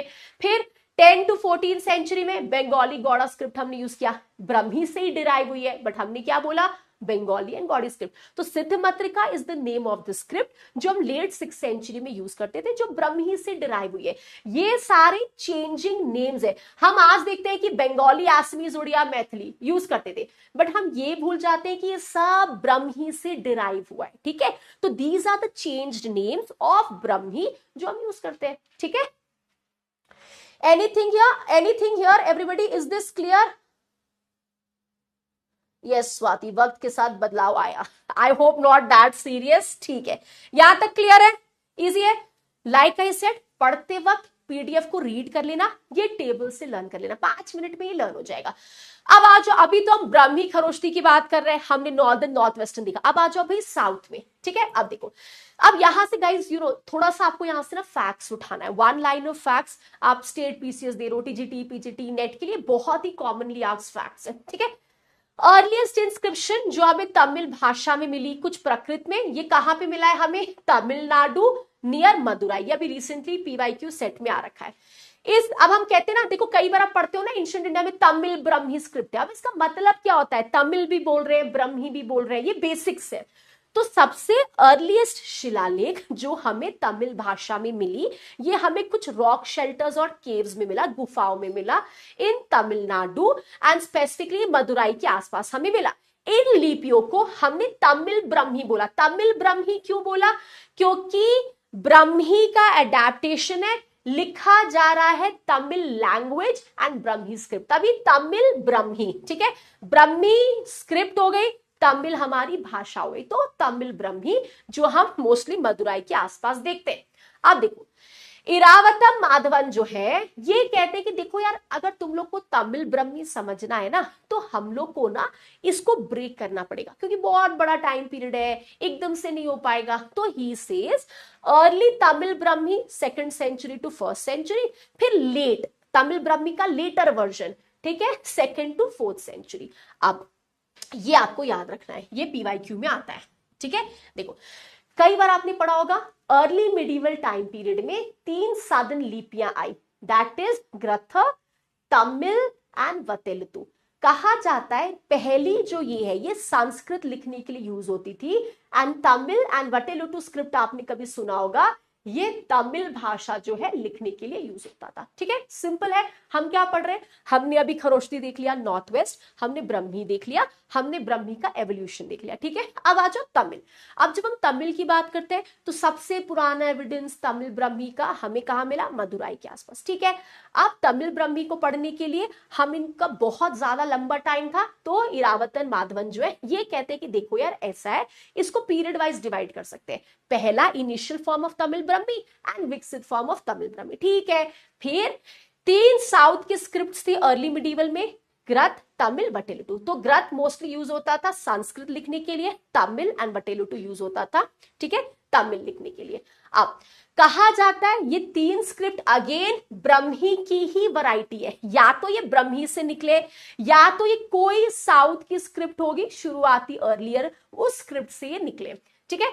अब थोड़े फैक्ट्स आपको याद रखने, तमिल स्क्रिप्ट पहली बार हमें मिली 7th सेंचुरी में, पल्लवा टाइम पीरियड में। आज जो हम तेलुगु कहते हैं ना, मॉडर्न तेलुगु, और हम कन्नड़ स्क्रिप्ट्स की बात करते हैं, कहीं ना कहीं ये 14th-15th सेंचुरी में इनका विकास हुआ था। सेम टाइम जब हम मलयालम स्क्रिप्ट की बात करते हैं ना, तो ये जो स्पेसिफिकली हमारा ग्रंथ स्क्रिप्ट था ना, यहां से जो आज हम मलयालम बात करते हैं, ये स्क्रिप्ट मलयालम यहां से निकली थी, ठीक है। Basic evolution. आप बताओ, most of the Indian inscriptions में आप देखोगे दो दो लिपि भी, ऐसा नहीं कि कोई इंस्क्रिप्शन है तो सिर्फ ब्रह्मी होगी, सिर्फ खरोष्टी होगा, नहीं, बहुत सारे ऐसे शिलालेख है जहां पे दो दो लिपियां हैं, बहुत कॉमन है। So most of the ancient Indian inscriptions में हमारे पास ऐसे ना दो दो लिपियों के एविडेंसेस मिले, ठीक है। मोस्टली आप देखोगे नॉर्थ वेस्ट में जैसे ब्रह्मी, खरोष्टी, ऐसा जरूरी नहीं है, तो this is what they are saying कि जरूरी नहीं है कि हर इंस्क्रिप्शन में एक ही लिपि होगी, नहीं, किसी किसी में दो भी होता है, किसी किसी में तीन भी होता है, तो ऐसा मिक्सचर ऑफ लिपियां बहुत कॉमन है हिस्ट्री में, ठीक है। अब example, longer record 8th century में पटाडकाल पिलर इंस्क्रिप्शन है चालुक्यन राजा कीर्तिवर्मन II की, इसमें संस्कृत भाषा है और यहां पे सिद्ध मातृका स्क्रिप्ट है और proto Telugu Kannada script, proto मतलब विकास फॉर्म नहीं, इनिशियल फॉर्म। अब बताओ इस एविडेंस में हमें यूनिक क्या दिख रहा है, what is unique in this evidence, बताओ। ये हमें एविडेंस मिला, ठीक है, 8th सेंचुरी पटाडकाल पिलर चालुक्यन राजा कीर्तिवर्मन का, ठीक है, इसमें संस्कृत भाषा जो है वो दी हुई है, ठीक। अब कहा जाता है इस स्क्रिप्ट में सिद्ध मातृका के भी एविडेंस है और तेलुगु कन्नड़ के भी, तो ये हमें क्या बताने की कोशिश कर रहा है,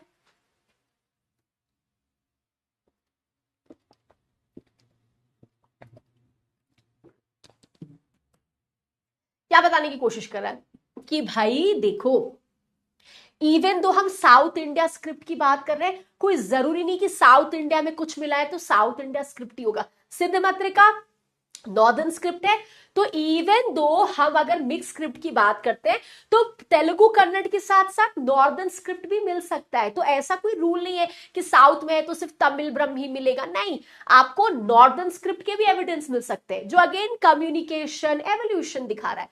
आप बस यहाँ पे ये याद रखना जो हमने एविडेंस पढ़ा है, ठीक है। अब यहां तक क्लियर है, कोई भी इशू यहां पे, everything is fine till here, ठीक है।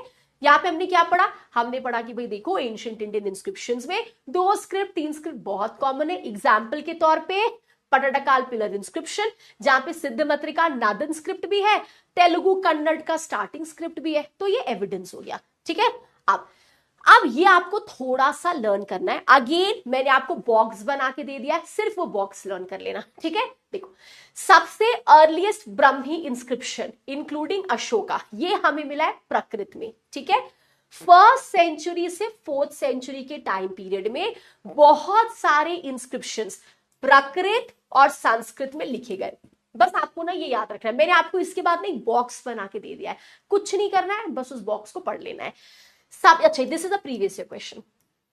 1st सेंचुरी बीसी में हमें एक इंस्क्रिप्शन मिलता है जो प्योर संस्कृत में लिखी गई है, रेयर इंस्क्रिप्शन, कौन सी है वो, जूनागढ़ रॉक इंस्क्रिप्शन, वेस्टर्न क्षत्रप राजा रुद्रदमन की, ठीक है।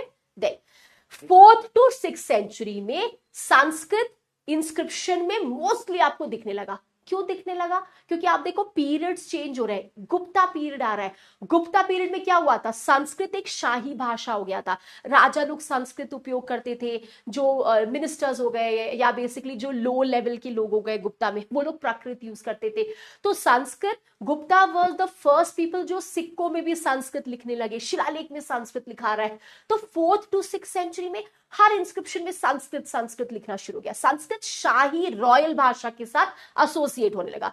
अब बताओ क्या पोस्ट गुप्ता में भी ये चलेगा, ये हम लोग एवोल्यूशन पढ़ रहे हैं, हम लोग एवोल्यूशन पढ़ रहे हैं कि देखो अर्लीस्ट ब्रह्मी इंस्क्रिप्शन में हमें प्रकृत मिला, ठीक है, 1st to 4th सेंचुरी में मोस्ट ऑफ द शिलालेख में संस्कृत भी होता था, प्रकृत भी होता था, ठीक है। प्रॉपर प्योर प्रकृत इंस्क्रिप्शन, संस्कृत इंस्क्रिप्शन हमें 1st सेंचुरी बीसी में मिला। 4th to 6th सेंचुरी में थोड़ा आप देखोगे ओवरलैपिंग पीरियड भी है, तो कंफ्यूज मत होना, ऐसा नहीं कि संस्कृत है तो और सारे भाषा गायब हो जाएंगे, नहीं, ये इंपॉर्टेंट था। 4th to 6th सेंचुरी में हर जगह संस्कृत यूज हो रहा है, इंपॉर्टेंटली क्यों, क्योंकि गुप्ताज आ गए। अब बताओ क्या पोस्ट गुप्ता में भी संस्कृत यूज होगा, नहीं ना, गुप्ता रूलर चले गए, पोस्ट गुप्ता में अपने डायनेस्टीज हल्का फुल्का चेंज करेंगे, कुछ लोकल रीजनल भाषा आ जाएगी। पोस्ट गुप्ता में अगेन रीजनल भाषाज आना शुरू हो गए, रीजनल स्क्रिप्ट्स आना शुरू हो गए, संस्कृत अभी भी हल्का फुल्का यूज होता था, रातों रात तो नहीं बंद हो जाएगा, बट लोकल रीजनल चेंज आना शुरू हो गए। 3rd century see again Sanskrit धीरे धीरे प्रकृत को रिप्लेस किया in most inscriptions. On the other hand south India में संस्कृत और प्रकृत हमें 3rd to 4th सेंचुरी में देखने को मिला, मोस्ट इंपॉर्टेंटली नागार्जुना कॉन्डाइन आंध्र प्रदेश, ठीक है। And 4th to 5th century वाला जो फेज था वहां पे हमें संस्कृत प्राकृत दोनों के एविडेंसेस मिलते हैं।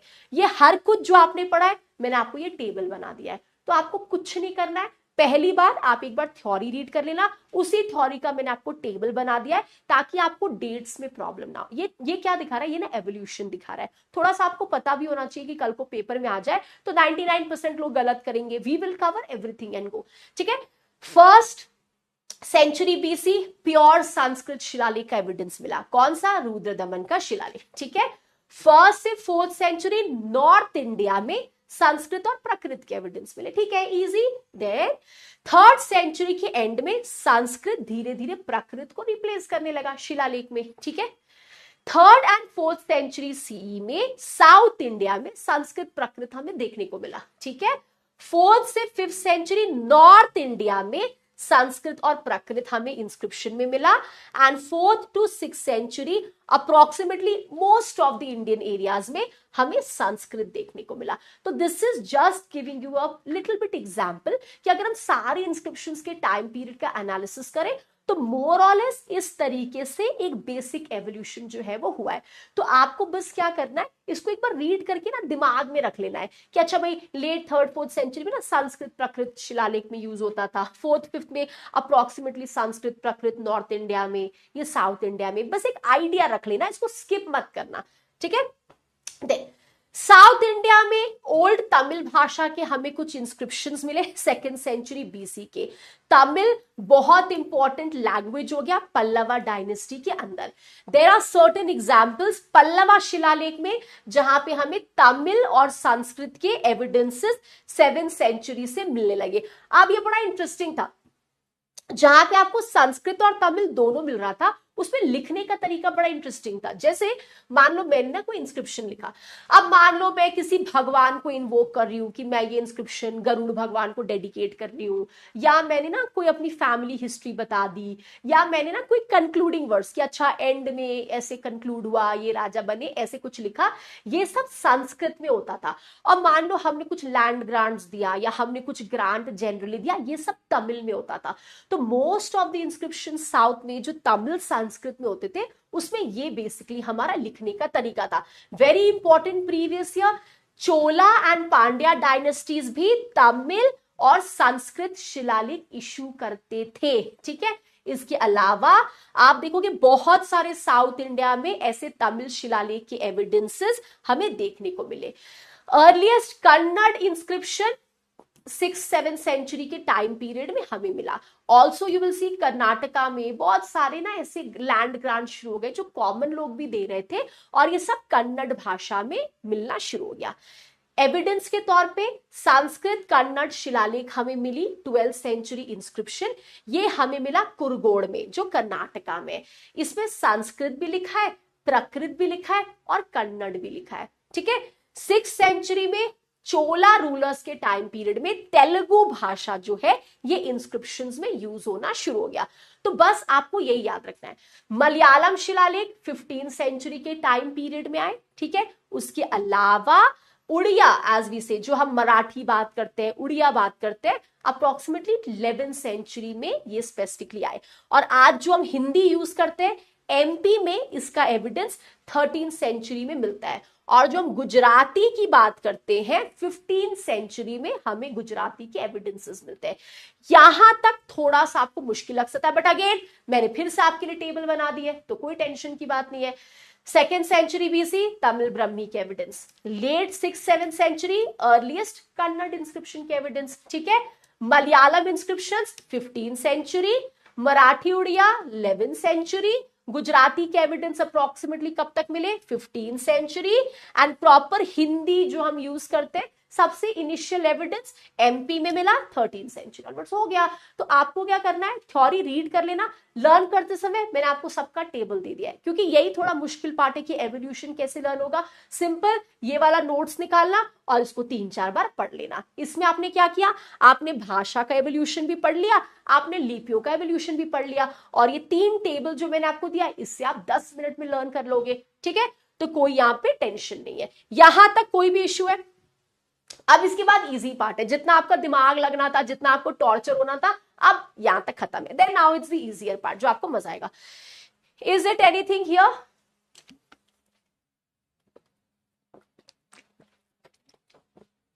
Yes Soumin, see sometimes there is overlapping also, क्योंकि अगर मैं आपको बोलूं कि सिर्फ संस्कृत यूज होता था, इट्स नॉट पॉसिबल ना, क्योंकि उस टाइम पीरियड में जनरली सिर्फ गुप्ता डायनेस्टी तो नहीं है, there are lot of other dynasties also north south में जो रूल कर रहे हैं ना। तो समटाइम्स यू विल सी कि दो दो पीरियड्स है, ओवरलैपिंग लैंग्वेज के एविडेंसेस है, स्क्रिप्ट के एविडेंसेस है, विच इज एब्सोल्युटली फाइन, क्योंकि there is not one dynasty. हम क्या पढ़ रहे हैं, उस टाइम पीरियड में ये जो पर्टिकुलर स्क्रिप्ट थी ये मेजर रोल प्ले कर रही थी, बहुत ही कॉमनली मिल रही थी, बट दैट डजंट मीन कि बाकी स्क्रिप्ट नहीं मिल रहे हैं। हाँ, there will be little bit similar also, तभी मैंने आपको बोला टेबल पे कंफ्यूज मत होना, कभी आपको लगेगा ओवरलैपिंग टाइम पीरियड है बट अलग अलग है। इट जस्ट मीन्स उस टाइम पीरियड में ये थोड़ा ज्यादा डोमिनेट कर रहा था, इस टाइम पीरियड में ये थोड़ा ज्यादा डोमिनेट कर रहा था, ठीक है। There will be overlapping differences also, तो उसमें आप टेंशन मत लो, क्योंकि ऐसा नहीं होगा ना कि पूरे इंडिया में एक ही लिपि यूज होगी, ऐसा कभी नहीं हो सकता है, और ऐसा भी नहीं होगा कि पूरे साउथ में एक ही लिपि यूज हो रही थी, इट्स नॉट पॉसिबल, है ना। तो these are the major ones, विकसित फॉर्म जो आएगा। एंड लाइक आई सेड, ये कोई हार्ड एंड फास्ट डेट नहीं है, क्योंकि देखो हम लोग लेट अर्ली पढ़ रहे हैं, एग्जैक्ट डेट्स हम भी नहीं पढ़ रहे हैं, तो just this is going to give you an idea कि कल को कुछ एलिमिनेशन करना होता है, कल को कुछ बेसिक आपको इंस्क्रिप्शन क्वेश्चंस आ गया, कोई आइडिया नहीं है बट लैंग्वेज स्क्रिप्ट उसमें दिया हुआ है, उसके बेसिस पे ये बेसिक इंफॉर्मेशन से आप एलिमिनेशन कर सकते हो। आपको कोई डायरेक्टली नहीं पूछेगा ये, बट आपको स्टेटमेंट में आ सकता है कि Malayalam inscription appeared in the 15th century. अब many people will be confused, so जो लिखा है आप उसको रीड कर लेना। Remember these are not hard and fast date, but these are जो मोस्टली हम एक्सेप्ट करते हैं in the well developed form of these languages, ठीक है। तो देखो आपको क्या करना है, लाइक आई सेड, यहां पे बेसिकली जो हमने थ्योरी पार्ट किया है, ठीक है, आपको मैंने ये टेबल दे दिया, फिर हमने ये पूरी कहानी पढ़ी, ये आपको दूसरा टेबल मैंने दे दिया, और ये मैंने आपको कहां गया, आई थिंक यही दो टेबल है ना हमारे मेन, ये टेबल से हमने ब्रह्मी का एवोल्यूशन पढ़ लिया, Saptapatrika, then we have Devanagari, proto Bengali, then we have Bengali Assamese and Sharada script. तो ये ब्रह्मी का एवोल्यूशन हो गया, ठीक है। जब हम लोग साउदर्न इंडिया में आते हैं या जनरली नॉर्थ एंड साउथ में, तो संस्कृत अब जब यहाँ पे first and fourth century Sanskrit plus Prakrit, end of third century Prakrit and Sanskrit, so again see overlapping है। Then fourth century Prakrit, fourth fifth Sanskrit Prakrit, तो you will see overlapping dates also and that is absolutely fine, ठीक है। और फिर उसके बाद ये वाला टेबल, इसलिए मैंने आपको टेबल दे दिया, आई नो कि आप इस पे कंफ्यूज होगे, यहां पे भी मैंने आपको टेबल दे दिया। नॉर्थ साउथ में थोड़े डिफरेंसेस है, मैंने वहां पे नॉर्थ साउथ भी मेंशन कर दिया है, ठीक है। तो इस पे आप ज्यादा कंफ्यूज मत होना, जैसे दिया है बस इसको रीड कर लेना, 3 table, if you want you can leave the theory, वही थ्योरी को मैंने टेबल में बना के दिया है। अब आ जाओ इजी वाला पार्ट। अब इंस्क्रिप्शंस को डेट कैसे करते हैं, जब भी आप कोई इंस्क्रिप्शन देखोगे तो इस पे ना हम बहुत तरीके से डेट कर सकते हैं। जैसे आप देखोगे उसमें लिखा है era of Kanishka, Kushan era, तो एक तो एरा क्या होता है, एरा मतलब युग, कि आज मैं राजा बनी, आज से मेरा एरा शुरू हो गया, आज आपने यूजीसी नेट क्लियर किया, आपने जीआरएफ क्लियर किया, आप प्रोफेसर बन गए, आपका एरा शुरू हो गया, एरा इज युग, है ना। ना इंस्क्रिप्शंस में स्पेशली एरास दिया रहता है या रेगनल ईयर्स मतलब होता है रूलिंग ईयर। जैसे most of the time in history आप देखोगे ये इंस्क्रिप्शन इस राजा के 3rd रेगनल ईयर में है, मतलब 3rd रूलिंग ईयर में, कि मेरा 3रा रूलिंग ईयर में मैंने ये इंस्क्रिप्शन निकाला, ठीक है। सो इंस्क्रिप्शंस में एरा, रेगनल ईयर्स, रूलिंग ईयर्स लिखे होते हैं, ये वर्ड में भी होता है, ये नंबर में भी होता है, ये दोनों में हो सकता है, ठीक है। अब कैलेंडर में भी आप देखोगे इंस्क्रिप्शन में लूनार कैलेंडर है, मून वाइज सोलार कैलेंडर है, ये सब हमें एविडेंस मिला है। इंस्क्रिप्शंस में कभी कभी मंथ होता है, किस महीने है, कभी कभी आपको ना जैसे कैसे होता है सूर्य और मून के मूवमेंट के हिसाब से डेट्स लिख के देते हैं, ठीक है।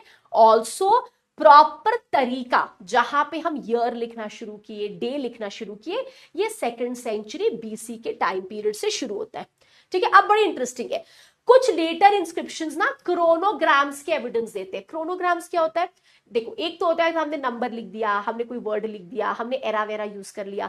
लेटर इंस्क्रिप्शंस ना क्रोनोग्राम के एविडेंस देते हैं, मतलब इंस्टेड ऑफ नंबर्स हम लोग वर्ड्स लिखते हैं स्टैंडिंग फॉर दीज नंबर्स, ठीक है। जैसे फॉर एग्जाम्पल मान लो, फॉर एग्जाम्पल 1 2 3 4 लिखा गया है हमारे शिलालेख में, ठीक है। Instead of numbers word standing for these numbers are used. या जैसे मान लो हमारे इंस्क्रिप्शन में लिखा है भूमि, ठीक है, कारा, ठीक है, और लिखा है लोक फॉर एग्जाम्पल, तो हमने ना नंबर्स की जगह वर्ड्स दे दिया, तो खुद ब खुद आपको समझ आ जाना है कि अच्छा भाई भूमि है, इसका मतलब है ये 1 नंबर बोल रही है, अच्छा कारा है, इसका मतलब है 2 नंबर, ठीक है, लोक है, इसका मतलब है 3 नंबर, ठीक है।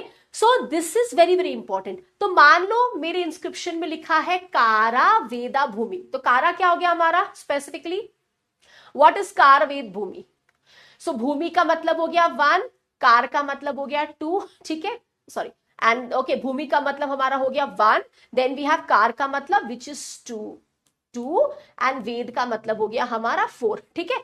तो आप ये नंबर्स ना बैकवर्ड पढ़े जाते थे, मतलब 1, 4 एंड 2, तो ये लिखने का तरीका होता था। किसी किसी इंस्क्रिप्शन में बोलो क्या करेंगे, सीधा सीधा नहीं लिख के आपको ना वर्ड्स दे देंगे, अब वो वर्ड्स को आप पढ़ के समझ जाओ कि वो कौन सा डेट का बात कर रहे हैं। और हम लोग इसको हमेशा रिवर्स पढ़ते थे, जैसे कारा वेद भूमि लिखा है तो आपको पता चल गया अच्छा कारा मतलब 2, वेद मतलब 4, भूमि मतलब 1, तो जनरली हम कैसे पढ़ते हैं 2, 4, 1, नहीं, इंस्क्रिप्शंस में हम बैकवर्ड पढ़ेंगे, तो इसका मतलब हो गया 142 ईयर की मैं बात कर रही हूं। तो ये जो लिखने का तरीका होता है ना, इसको हम क्रोनोग्राम्स कहते हैं, जहां पे हम लोग थोड़ा कॉम्प्लिकेटेड तरीके से लिखते हैं, where word stand for numbers, हम लोग शब्द दे दिए, वो शब्द नंबर के लिए होता है, अब आप वो नंबर को लिखो, सीधा नहीं उसको बैकवर्ड पढ़ो, ठीक है। जैसे कारा वेद भूमि 241, बट हम लोग इसको 241 नहीं पढ़ेंगे, हम लोग इसको 142 पढ़ेंगे, ऐसे करके भी इंस्क्रिप्शंस में बेसिक डेटिंग जो है ये होती थी।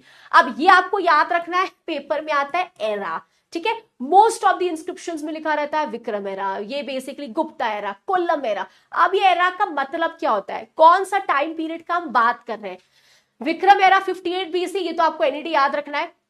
शाका era 78 CE, Kalachuri era 248 C, Gupta era 319 C। बहुत सारे आप देखोगे फ्यूडेटरीज यूज करते हैं एरा, कि ये मेरे ओवरलॉर्ड का एरा है, दिस इज कोल्लम एरा। तो व्हाट इज दैट एरा, मतलब युग, कौन सा युग, तो ये कोल्लम एरा लिखा है, मतलब 824 CE की हम बात कर रहे हैं, मोस्टली केरल और तमिलनाडु वाले एरियाज में मिलता है, ठीक है। चालुक्य विक्रम एरा 1076, ये अगेन हमें कर्नाटका और आसपास के एरियाज में मिलता है, ठीक है। तो आपको ना ये एराज याद रख लेना है for any match the following, and Vikram era, Saka era तो आपको ऐसे भी याद रखना है बेसिक डेट कन्वर्जन के लिए, ठीक है। तो ये सब कुछ एराज है जो इंस्क्रिप्शन में लिखे गए थे। एरा क्या होता है, लाइक आई टोल्ड यू, जैसे कोई बहुत बड़ा इवेंट हो गया, मैं राजा बनी, उस समय से मेरा युग शुरू हो गया, तो this is era. Subordinate Raja eras का उपयोग करते थे कि लाइक आई सेड कि भाई ये मेरे ओवरलॉर्ड का एरा चल रहा है, तो मोस्ट ऑफ द इंस्क्रिप्शंस में ऐसा एरा शब्द का इस्तेमाल होता है, ठीक है। अगेन फॉर इंस्टेंसेस, अब देखो कभी कभी आप देखोगे हर्षा एरा, हर्षा एरा हो गया 612, 619, 648 C। Same way Ganga Kings जो है, जो गंगा एरा की बात करते हैं, 4th to 9th सेंचुरी। तो ये एराज शब्द कई बार इंस्क्रिप्शंस में मेंशन होते हैं बाय ओवरलॉर्ड्स, फ्यूडेटरीज, राजास, जो अपना रूलिंग ईयर बताते हैं। तो अब गुप्ता एरा बोलोगे तब समझ जाओगे अच्छा ये 319 वाला टाइम पीरियड का बात चल रहा है। ओके, तो till here everybody is everything cool, is there any issue here.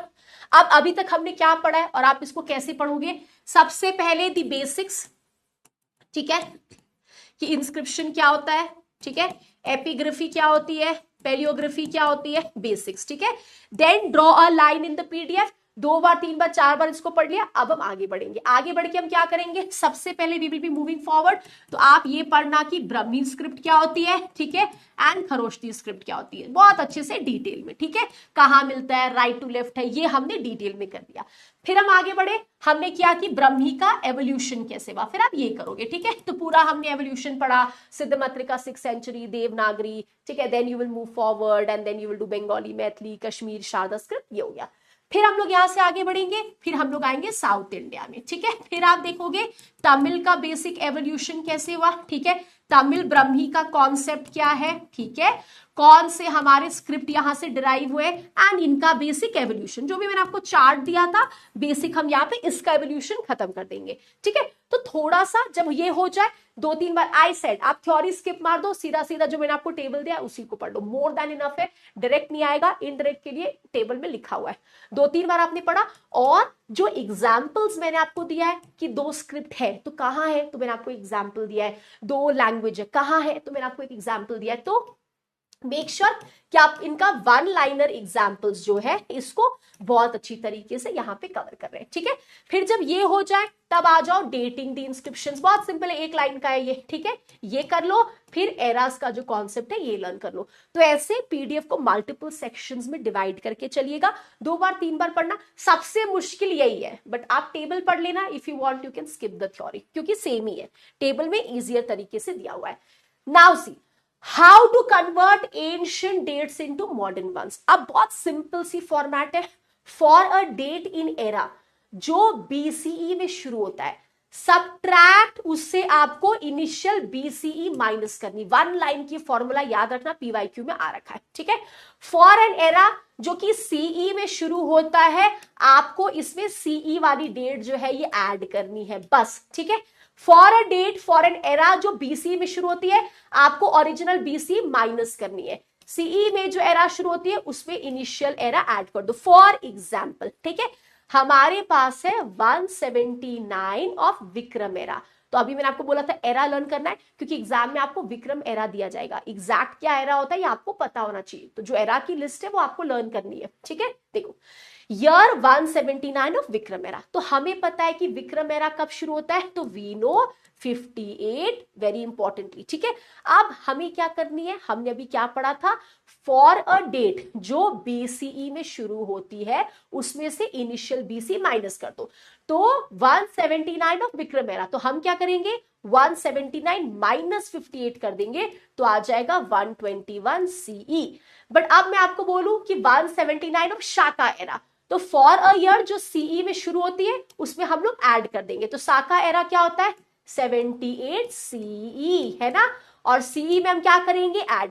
तो आपको क्या पूछा है, शाका एरा, शाका एरा कितना होता है 78, तो हम क्या करेंगे 179 में 78 को ऐड कर देंगे, तो क्या हो गया 257 सी। सिंपल बेसिक लाइन, ये याद रखना। एराज आपको याद रखना है क्योंकि एरा नहीं देगा। अब अगर आपको विक्रम शाका एरा का डेट नहीं पता है तो आप माइनस ऐड नहीं कर पाओगे। बहुत सिंपल है, कोई भी चीज जो इनिशियल डेट बीसीई में लिखी गई है उससे आप इनिशियल बीसी माइनस कर दोगे, एंड एनी एरा जो सीई में शुरू होती है हम उसमें इनिशियल सीई जो है वो ऐड कर देंगे। ठीक है, अगर हमको चेंज करनी है ईयर 179, ठीक है, ऑफ विक्रम एरा, तो विक्रम एरा बेसिकली क्या हो गया 58 BCE, और हमें क्या करनी है माइनस करना है ना। तो हमने 179 माइनस 58 किया, हमें 121 CE मिल गया। ठीक है, CE में क्या करनी है, हमें एडिशन करना है। ठीक है, तो 179 of Shaka era, Shaka era क्या हो गया 78 CE, तो हम क्या करेंगे 179 प्लस 78 कर देंगे, तो हमारा आंसर क्या हो गया 257 CE। ठीक है, तो ये बस आपको याद रखनी है कहां पे प्लस करना है कहां पे माइनस करना है, and you too need to remember the eras, क्योंकि एरा वो आपको पेपर में नहीं देंगे, तो ये सिंपल क्वेश्चन मिस हो जाएगा अगर हमको आइडिया ही नहीं है कि एरास होता क्या है। ठीक है ना, अब आ जाओ सबसे इजी पार्ट। अब कितने तरीके के इंस्क्रिप्शंस होते हैं, बहुत सारे।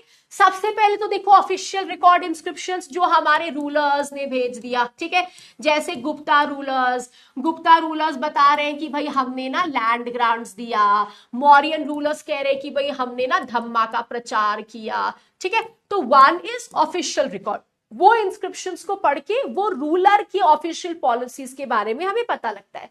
ठीक है, another inscription is private record, जैसे आप और मैं, अगर हमने किसी को लैंड ग्रांट दिया है, आपने बुद्धिज्म को लैंड ग्रांट दिया, आपने किसी जैन सेक्ट को लैंड ग्रांट दिया है, मैंने किसी ब्राह्मण को लैंड ग्रांट दिया है, तो हमारा प्राइवेट रिकॉर्ड, या हम किसी राजा की फुडेटरी हैं, हमने अभी कोई इंस्क्रिप्शन बना दी किसी एरा के बारे में बताते हुए, तो ये हो गए private records.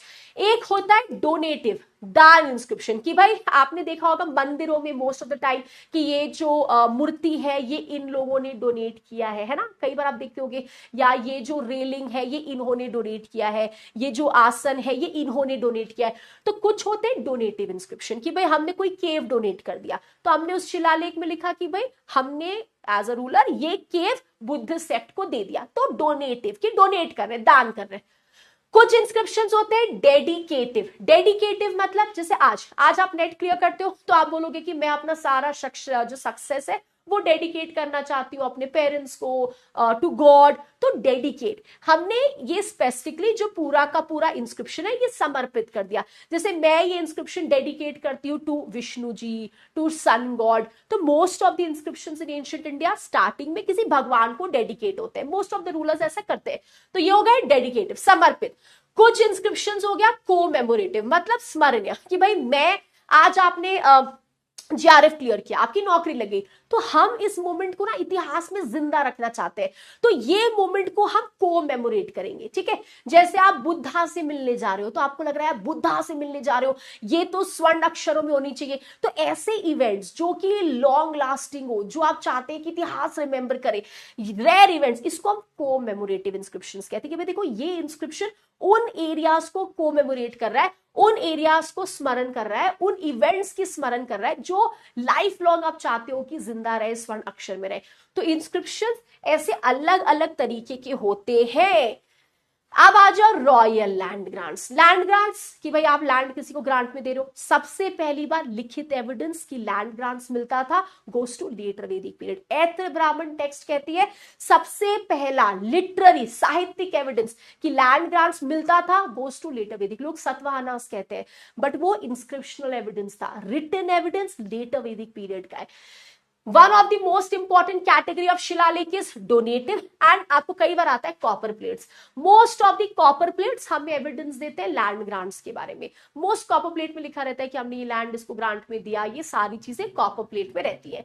Most of these grants राजा देते थे किसी ब्राह्मण को या किसी धार्मिक इंस्टीट्यूशन को। अच्छा, सबसे पहली बार एविडेंस की लैंड ग्रांट्स कब आया? लेटर वैदिक लिटरेरी सोर्स ऐत्र ब्राह्मण। सबसे पहला एविडेंस कि देखो हम लैंड ग्रांट तो तुमको दे रहे हैं बट हम ना टैक्स छूट वगैरह भी दे देंगे, कुछ और छूट दे देंगे। It goes to Satavahana and Kshatra period. Also ये हमें कहां पे मिला है? नासिक इंस्क्रिप्शन में। ठीक है, मोस्ट रॉयल इंस्क्रिप्शन शुरू होती है प्रशस्ति से। प्रशस्ति इज तारीफ। मैं बोलूं कि भाई मेरे राजा है जो भगवान है पृथ्वी पे, उन्होंने ये किया है, सबका सत्यानाश कर दिया। इट इज बेसिकली तारीफें करना, utilizing. So this is basically prashasti. ठीक है, well known example of prashasti is Hathi Gumpha inscription of Kharavela and Allahabad prashasti of Samudragupta. Allahabad प्रशस्ति में लिखा ही हुआ है Samudragupta is God on earth. उनको कुबेर के साथ कंपेयर किया गया, यम के साथ कंपेयर किया गया है, तो ये तो उनको भगवान दिखाने की कोशिश है। तो प्रशस्ति इज जब हमारी इंस्क्रिप्शन एक बहुत बॉम्बास्टिक तारीफ के साथ शुरू होती है। बेस्ट एग्जाम्पल हाथी गुम्फा इंस्क्रिप्शन एंड अलाहाबाद प्रशस्ति। अब कुछ और इंस्क्रिप्शंस की एग्जांपल्स हैं, ये वन लाइनर बेसिक इंस्क्रिप्शंस याद रखना। 150 सी इंस्क्रिप्शन रुद्र दमन की, ये हमें एविडेंस देती इरिगेशन की। ये एविडेंस हमें देता है कि देखो ना एक सुदर्शन लेक बना था। ठीक है, मौर्य पीरियड चंद्रगुप्त के टाइम पीरियड में, बाद में आगे के पीरियड में इसका रिपेयर भी होता है। तो ये जो इंस्क्रिप्शन है ना जूनागढ़ रॉक इंस्क्रिप्शन, इस पे मल्टीपल डायनेस्टी और मल्टीपल रूलर्स के एविडेंस मिलते हैं। कैसे? मैंने ये पूरा का पूरा सुदर्शन लेक बनवाया, अब बारिश हुई, ये लेक आगे के डायनेस्टी में फट गया तो उन्होंने रिपेयर वर्क कराया तो उनका नाम आ गया। फिर आगे किसी ने इसमें मेंटेनेंस वर्क कराया, फिर उसका नाम आ गया। ठीक है, तो रुद्र दमन की जो जूनागढ़ रॉक इंस्क्रिप्शन है, यहाँ पे सुदर्शन लेक का एविडेंस है जो चंद्रगुप्त और अशोका के एविडेंस देता है। अशोका के टाइम पर रिपेयर हुआ। 5th सेंचुरी में फिर से कहा जाता है कि देखो स्कंदगुप्त जब रूल कर रहे थे ना तो बहुत बारिश हुई और ये झील फट गई तो उन्होंने रिपेयर वर्क कराया। तो इस इंस्क्रिप्शन से मौर्य के भी एविडेंस मिलते हैं और स्पेशली हमें गुप्ता के भी एविडेंस मिलते हैं। कुछ कुछ ऐसे इंस्क्रिप्शंस होते हैं जो मेमोरियल स्टोन्स की तरह है। जैसे मान लो किसी की मृत्यु हो गई, और ये अभी रिसेंटली आपको पेपर में आया जिसको हम छाया स्तंभ कहते हैं, है ना, कि जैसे मान लो आंध्रा रीजन में किसी की डेथ हो गई, बेसिकली लाइफ एंड डेथ के साथ ही एसोसिएटेड है नाग। अच्छा, अब ये आप याद रखना, बहुत इंपॉर्टेंट ये है हमारा पीवाईक्यू। नागार्जुनाकोंडा में एक हमारे पास मेमोरियल स्टोन है, एक स्मारक पत्थर है जो राजा, क्वीन, सोल्जर, चीफ, आर्टिसन इनके मेमोरी पे है। There is a 12 feet limestone का पिलर जिसमें 29 शाही महिलाओं का एविडेंस है, जिसमें उनकी सिस्टर है, मदर है, राजा है, इश्वाकू फैमिली की। और कहा जाता है बेसिकली चंतामूलन राजा जो थे उनके लिए सारे ना अफसोस में भी उनकी डेथ हो गई, ये सारे मोन कर रहे हैं। सो this is basically very very important, ठीक है, कि अपार्ट फ्रॉम बेसिक इंस्क्रिप्शंस कुछ ऐसे स्मरण पत्थर भी थे जहां पे वुमेन एविडेंसेस मिलता है जो अगेन हिस्ट्री के एविडेंसेस देते हैं। नागार्जुनाकोंडा में अगेन हमारे पास ऐसा मेमोरियल स्टोन है, ऐसा स्मारक एविडेंसेस है जो आर्टिसन के लिए है, जिसपे कहा जाता है एक कलाकार, एक आर्टिसन थे स्पेसिफिकली जिनका नाम था मूलाभूत, एंड कहा जाता है ये आए थे पवा यात्रा पे से। तो इस तरीके के ना ऐसे मेमोरियल स्टोन्स होते थे कि इंस्क्रिप्शन तो होता ही था बट हमने किसी के स्मरण में इस तरीके से पत्थर में, तो ये राजाओं के लिए भी होता था, जो काम कर रहे आर्टिसन उनके लिए भी होता था, ठीक है। There are memorials for pet also, हमारे पास पेट डॉग्स है, इसके भी एविडेंसेस है मेमोरियल स्टोन के। अब ये बड़ा इंटरेस्टिंग एविडेंस है, एक हमें ना शिलालेख मिली, ठीक है, गोलारत्ती से। अब ये शिलालेख बड़ी इंटरेस्टिंग है, ये कहा जाता है कि भाई ये जो मेमोरियल है, ये जो स्मरण बना है, ये एक पालतू जानवर, एक हंटिंग डॉग थे जिनका नाम था पुनिशा। इस डॉग को ना एक वाइल्ड बोर जो है, एक जंगली सुअर ने मार दिया, ठीक है। एक और हमें शिलालेख मिली अतनूर में, ये शिलालेख कहती कि भाई एक डॉग था जिसका नाम था काली, उसको भी एक जंगली सुअर ने मार दिया। तो we have evidences of pets in ancient history. हमें लगता है अभी हमारे पास पेट्स है, सोचो इंस्क्रिप्शंस में लिखा है कि कैसे एक कुत्ते को एक जंगली सुअर ने मार दिया। ये आपको जगह याद रखनी है, rare evidence in ancient India. दूसरी इंटरेस्टिंग इंस्क्रिप्शन देखो, एक 12th सेंचुरी ना शिलालेख है, ये हमें मिला तंबूर में। अब जो जगह दिया ना एग्जैक्टली वही जगह याद करना, ठीक है। अब यहां पे ना एक कदंबा रूलर थे गोवा के, इस इंस्क्रिप्शन में ये लिखा है कि इस रूलर के पास एक तोता था, इस तोता को एक बिल्ली ने खा लिया, ठीक है।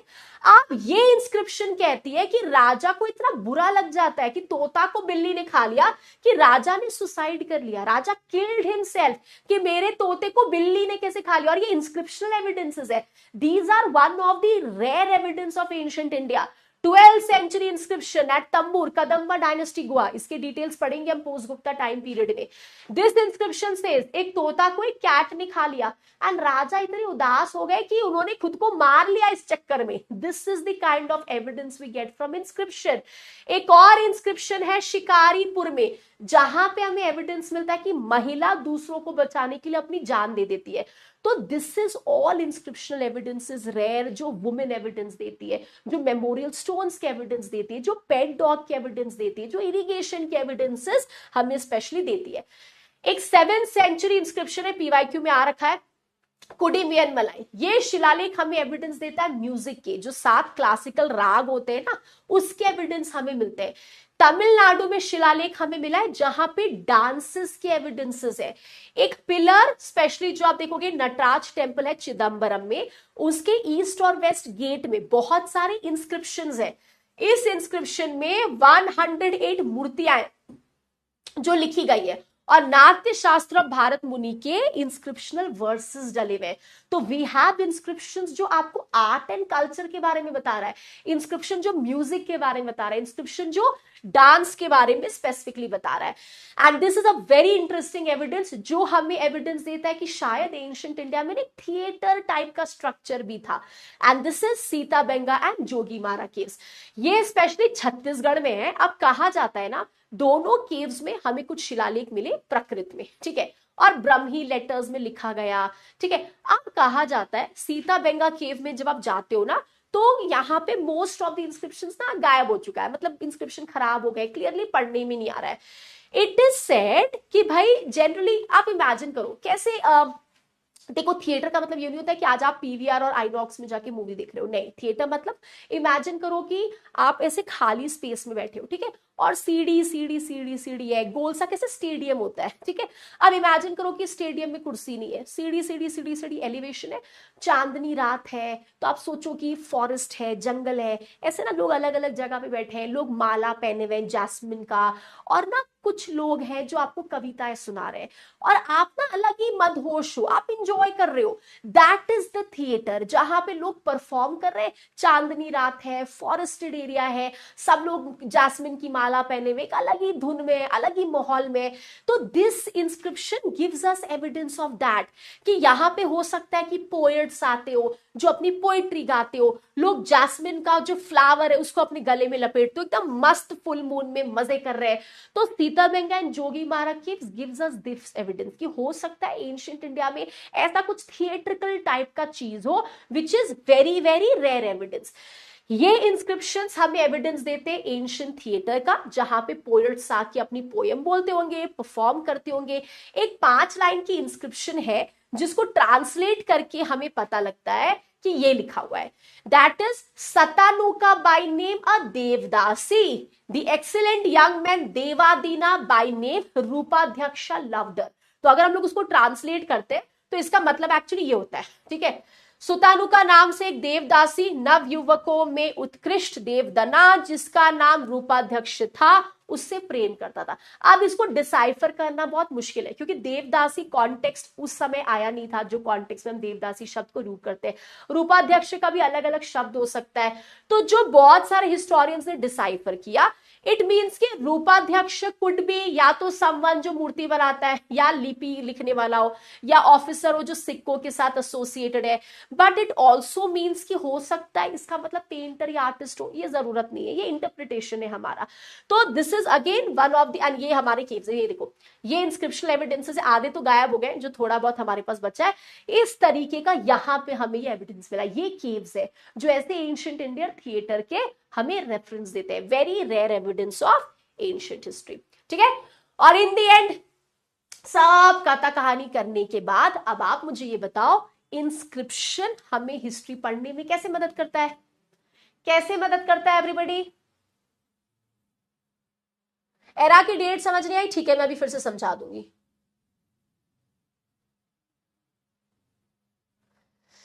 ठीक है, I will just do that, don't worry. सारे फ्लो चार्ट के थ्रू पढ़ के निकलना है। स्वाति देखो, जो डेट्स वाला सेक्शन है, देखो वो आपको डायरेक्टली कोई नहीं पूछेगा, वो हम इसलिए कर रहे हैं क्योंकि देखो जब इंस्क्रिप्शंस कर रहे हैं तो little bit we will study extra, कि आपका एक फाउंडेशनल नॉलेज डेवलप हो। तो सब फ्लो चार्ट्स के थ्रू नहीं पढ़ना है। जो 3 हमने स्पेसिफिकली दिया ना, जो मैंने आपको टेबल दिया है, वो सेम टू सेम वही है जो थ्योरी में लिखा है। थ्योरी में आप कंफ्यूज हो सकते हो, जिस तो यही है ना कि आपको याद यही करना है किस सेंचुरी में कौन सी लिपि है, किस सेंचुरी में कौन सा लैंग्वेज है। वो 3 सेक्शन आप फ्लो चार्ट से लर्न कर लो, वो कोई इशू नहीं है। वो आपसे डायरेक्टली अगर पूछते भी है तो भी अगर आपने फ्लो चार्ट लर्न किया है तो आपको टाइम पता ही है, स्क्रिप्ट का नाम पता ही है, तो आप वो 3 टेबल चाहो थ्योरी पढ़ लेना, बट अगर आपको लगता है बहुत ही कंफ्यूज हो रहे हो तो फ्लो चार्ट पढ़ लो, नॉट एन इशू, ठीक है। तो बताओ सबसे पहले पॉलिटिकल हिस्ट्री, क्योंकि मोस्ट ऑफ द इंस्क्रिप्शंस में हमें राजा के पॉलिटिकल इवेंट्स के बारे में पता चल रहा है ना। जैसे समुद्रगुप्त का एग्जाम्पल ले लो, ये भाई हर चीज का रेफरेंस देते हैं कि भाई मैंने दक्षिणापथ रूलर को हराया। अब ये पूरी लिस्ट आपको दे रहे हैं कौन कहां का रूलर है। ये आपको कहते हैं कि भाई मैंने ना कुछ रूलर ने मेरे को ट्रिब्यूट दिया, अब भाई ये पूरी लिस्ट बता देते हैं कि इन्होंने मुझे ट्रिब्यूट दिया, ठीक है। ही से सर्टेन आर्यवत रूलर्स को मैंने हराया, अब ये पूरी लिस्ट आपको दे देते हैं। तो सबसे पहले inscriptions tells us political history, क्योंकि मोस्ट ऑफ द रूलर अपने शिलालेख में अपना नेम, अपना टाइटल, कौन से एरिया को रूल कर रहे हैं, किसको हराया, ये सारा एविडेंस देते हैं। इंस्क्रिप्शंस एक्चुअली टेल अस जो सच में हो रहा था, जैसे जैसे मौर्यन में धम्मा का प्रचार हो रहा है, इंस्क्रिप्शन में चीजें लिखी गई हैं, है ना। सर्टेन इंस्क्रिप्शंस में आप देखोगे कोई राजा कह रहा है कि मैंने उसको हराया, ये सब चीजें बुक्स में नहीं होती, क्योंकि बुक देखो या तो अगर राजा लिख रहे हैं या कोई कोर्ट पोएट लिख रहा है तो वो कोई, अच्छा बताओ आप अगर मेरे कोर्ट पोएट हो तो आप क्या राजा के बारे में ये लिखोगे कि यार ये तो राजा बड़ा डरपोक सा है, कल आर्मी आए तो राजा ना पीछे मंत्री के पीछे छुप गए, you will not right that. अगर आप राजा के ऊपर कोई किताब लिख रहे हो, उनके कोर्ट पोएट हो, उनकी हिस्ट्री लिख रहे हो, तो आप हमेशा राजा को एक वॉरियर की तरह दिखाओगे ना। जैसे राप्ताक इंस्क्रिप्शन, इसमें कहा जाता है कि Kanishka is like so great, राजा तो है ही है बट कितना जस्ट रूलर है, लोगों का कितना भलाई करते हैं, तो एक अलग कैरेक्टर डेवलपमेंट किया गया।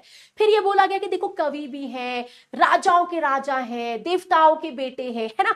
सो सबसे इट ऑल्सो टेल्स यू कि एक्चुअली क्या चल रहा है, क्योंकि बुक्स में most of the court poet एक बायस्ड हिस्ट्री लिखते हैं। यू कांट से कि मेरा राजा डरपोक है, ऑब्वियसली आप वो नहीं लिख सकते हो, तो आप बड़ी बड़ी कथाएं लिखोगे। कहीं ना कहीं इंस्क्रिप्शन में इट शोज की जनरली चल क्या रहा था most of the time, most of the period में। हाँ, ये भी एग्जैजरेशन होता है, इसको भी हम 100% बिलीव नहीं कर सकते, तभी as historians we have to be smart कि क्या एक्सेप्ट करनी है, जो एग्जैजरेटेड वर्जन है उसको फिल्टर आउट करना है। हिस्टोरिकल इंफॉर्मेशन, अगेन हमें ऐतिहासिक जानकारी कैसे, कि भाई देखो अब अभी आपने लिपि देखा, तो किस टाइम पीरियड में कौन सी लिपि यूज हो रही थी, कब कौन सा लैंग्वेज यूज हो रहा था, हिस्ट्री के साथ इनका एवोल्यूशन कैसे हुआ, सब इंस्क्रिप्शंस में दिया हुआ है ना। आपको देख के पता चल जाएगा, अच्छा इस टाइम पे ना ये केव बुद्धिज्म को दिया गया, मतलब बुद्धिज्म प्रेवलेंट था। इस टाइम पे ना आजीविक्स को गुफा मिला, मतलब आजीविक सेक्ट इंपॉर्टेंट था, है। तो हिस्टोरिसिटी, कब क्या चल रहा है, ये इंस्क्रिप्शंस बहुत अच्छी तरीके से बता सकते हैं, ठीक है। आज जैसे मान लो मैंने आपको बोला कि भाई मैं ये राजा हूं, इस राजा के साथ मैंने संधि कर ली, तो यू विल रियलाइज कि अच्छा भाई ये डायनेस्टी पहले तो लड़ रहे थे, अब ये फ्रेंड बन गए। तो हिस्टोरिकल इंफॉर्मेशन हम इंस्क्रिप्शंस के थ्रू ट्रेस कर सकते हैं, ठीक है। ड्यूरेबिलिटी, अगर मैंने कोई कॉपर प्लेट में चीजें लिखी हैं तो वो खराब नहीं होगी, अनलाइक लकड़ियां के उपजार जो खराब हो सकते हैं, copper plates, basic inscriptions, rock addicts, ये सब खराब नहीं होते।